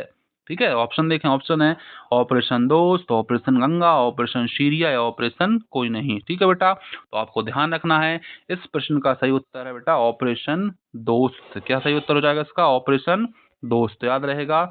ऑपरेशन दोस्त तुर्की और सीरिया में आए विनाशकारी भूकंप से पीड़ित लोगों की सहायता के लिए भारत सरकार ने शुरू किया था। ठीक है, नेक्स्ट प्रश्न देखें। नेक्स्ट प्रश्न है, मार्च 2024 में भारतीय सरकार ने हेती से, कहां से बेटा? हेती से नागरिकों को बचाने के लिए किस ऑपरेशन की शुरुआत की थी? तो ऑप्शन देखें। ऑप्शन है operation Ajay, operation Ganga, operation Devi Shakti, operation Indravati. ठीक है, तो आपको ध्यान रखना है बेटा, इस प्रश्न का सही उत्तर है ऑपरेशन इंद्रावती। तो ऑपरेशन इंद्रावती के संबंध किससे बेटा? हैती से भारतीयों को बचाने से। ठीक है, चलिए आगे बढ़ते हैं। नेक्स्ट प्रश्न आपके सामने देखें, भारतीय तटरक्षक द्वारा उड़ीसा के ओलिव रिडले, किसको बेटा? ध्यान समझना इंपॉर्टेंट है, कहाँ के? अपने उड़ीसा के ओलिव रिडले कछुए को बचाने के लिए कौन सा ऑपरेशन चलाया गया था? ठीक है, ऑपरेशन बेनीला, ऑपरेशन ओलेविया, ऑपरेशन संकल्प, ऑपरेशन सुदर्शन। तो आपको ध्यान रखना बेटा, इस प्रश्न का सही उत्तर है ऑपरेशन ओलिविया। तो ऑपरेशन ओलिविया के द्वारा उड़ीसा के तटों पर तटरक्षक फोर्स ने ओलिव रिडले कछुओं को बचाया था। ठीक है, चलिए नेक्स्ट क्वेश्चन देखते हैं। तो आज का नेक्स्ट प्रश्न आपके सामने विस्तार से देखें अच्छे से बेटा। क्वेश्चन है, विदेश मंत्रालय द्वारा तालिबान के कब्जे वाले अफगानिस्तान में फंसे भारतीयों को निकालने के लिए कौन सा ऑपरेशन चलाया गया था? ऑप्शन देखें। ऑपरेशन नमस्ते, ऑपरेशन मिशन सागर, ऑपरेशन वंदे भारत, ऑपरेशन देवी शक्ति। ठीक है बेटा, तो आपको इस ध्यान से याद रखना है बेटा इसको, कि ऑपरेशन का नाम था ऑपरेशन देवी शक्ति। क्या नाम है इस ऑपरेशन का? ऑपरेशन देवी शक्ति। तो ऑपरेशन देवी शक्ति का संबंध किससे है? अफगानिस्तान में फंसे भारतीयों को बाहर निकालने से है। ठीक है बेटा, चलिए आगे देखते हैं। तो नेक्स्ट क्वेश्चन आपके सामने पड़ेगा। प्रश्न है, रेलवे सुरक्षा बल द्वारा महिलाओं तथा बच्चों को तस्करी से बचाने के लिए कौन सा ऑपरेशन चलाया गया था? ऑपरेशन गंगा, ऑपरेशन नारकोस, ऑपरेशन आहट या ऑपरेशन सतर्क। तो आपको ध्यान रखना बेटा, आरपीएफ ने महिला और बच्चों की तस्करी को रोकने के लिए कौन सा ऑपरेशन चलाया था? चलाया था बेटा ऑपरेशन आहट। तो ऑपरेशन आहट का संबंध है महिला तथा बच्चों की तस्करी को रोकने के लिए। ठीक है, चलिए आगे बढ़ते हैं। नेक्स्ट प्रश्न आपके सामने पड़ेगा। प्रश्न है, जुलाई 2025 में भारतीय सेना ने जम्मू कश्मीर के पुंछ सेक्टर में नियंत्रण रेखा एलओसी पर घुसपैठ की कोशिश कर रहे आतंकवादियों को रोकने के लिए किस ऑपरेशन को शुरू किया था? ऑप्शन सिंदूर, operation Mahadev, operation Shiv Shakti, operation बहादुर। ठीक है, चलिए ध्यान रखेंगे। तो इस प्रश्न का सही उत्तर क्या हो जाएगा? ऑपरेशन शिव शक्ति। तो ऑपरेशन शिव शक्ति का संबंध किससे है? आतंकवादियों को रोकने से। ठीक है, चलिए आगे बढ़ते हैं। तो नेक्स्ट क्वेश्चन आपके सामने है, याद रखिएगा। अगस्त 2025 में भारतीय सुरक्षा बलों द्वारा ऑपरेशन अलख कहां चलाया गया था? तो ऑप्शन देखें। ऑप्शन है बीजापुर छत्तीसगढ़, लातेहार झारखंड, कालाहांडी उड़ीसा या कुलगांव जम्मू कश्मीर। तो आपको ध्यान रखना बेटा, ऑपरेशन मोस्ट इंपोर्टेंट है, ये चलाया गया था कुलगांव जम्मू कश्मीर में। ठीक है, चलिए नेक्स्ट क्वेश्चन देखते हैं। नेक्स्ट क्वेश्चन बेटा ध्यान से पढ़िएगा। अगस्त 2025 में मणिपुर में आई प्राकृतिक आपदा के दौरान भारतीय वायुसेना और असम राइफल द्वारा चलाए गए संयुक्त राहत अभियान का नाम क्या है? ऑप्शन देखें, ऑपरेशन राहत, ऑपरेशन जीवन, ऑपरेशन सहयोग, ऑपरेशन सुरक्षा। बेटा आपको ध्यान रखना है, मोस्ट इंपोर्टेंट है नाम क्या? ऑपरेशन, सॉरी इसका नाम ऑपरेशन सहयोग। क्या है ऑपरेशन? तो याद रहेगा, ऑपरेशन सहयोग मणिपुर में असम राइफल और वायुसेना द्वारा मिलकर चलाया गया था। ठीक है, चलिए नेक्स्ट क्वेश्चन आपके सामने पड़ेगा। प्रश्न है, गैंडों के अवैध शिकार को रोकने के लिए और अवैध वन्य व्यापार को रोकने के लिए किस राज्य सरकार द्वारा ऑपरेशन फॉल्कन, हाँ, तो गैंडों के अवैध शिकार के लिए किस राज्य सरकार ने ऑपरेशन फॉल्कन चलाया है बेटा? तो आपको ध्यान रखना, हमें पता है गैंडे कहाँ पाए जाते हैं, तो गैंडे पाए जाते हैं बेटा असम में। तो ये अभियान भी किस सरकार द्वारा चलाया गया है? असम। तो याद रहेगा, गैंडों के शिकार को रोकने के लिए कौन सा अभियान चलाया गया? तो ऑपरेशन फॉल्कन। ठीक है, चलिए आगे बढ़ते हैं, पढ़िएगा। प्रश्न है, रेलवे सुरक्षा बल आरपीएफ ने किस ऑपरेशन के तहत पिछले 7 वर्षों में स्टेशन और ट्रेनों में जोखिम में पड़े 84,119 बच्चों को बचाया? मोस्ट इंपोर्टेंट बेटा, कितने बच्चे? 84,119 बच्चों को बचाया। ऑपरेशन सक्षम, ऑपरेशन गंगा, ऑपरेशन जज्बा या ऑपरेशन अन्य फरिश्ते। याद रखना बेटा, ग्रुप डी में 2 बार पूछा जा चुका है, तो इस प्रश्न का सही उत्तर ऑपरेशन नन्हे फरिश्ते। तो ऑपरेशन नन्हे फरिश्ते का संबंध किससे है? रेलवे पुलिस द्वारा बचाए गए बच्चों से। ठीक है, चलिए आगे बढ़ते हैं। नेक्स्ट क्वेश्चन आपके सामने पड़ेगा। प्रश्न है, अगस्त 2025 में सीबीआई ने किस ऑपरेशन के तहत अंतर्राष्ट्रीय साइबर धोखाधड़ी गिरोह के एक सरगना को गिरफ्तार किया? क्या पूछा है? सीबीआई ने अंतर्राष्ट्रीय साइबर धोखाधड़ी गिरोह के एक सरगना को गिरफ्तार किया। ऑपरेशन तांडव, ऑपरेशन चक्र, ऑपरेशन च्यूटी, ऑपरेशन साइबर सील। तो आपको ध्यान रखना बेटा, इस प्रश्न का सही उत्तर है ऑपरेशन चक्र।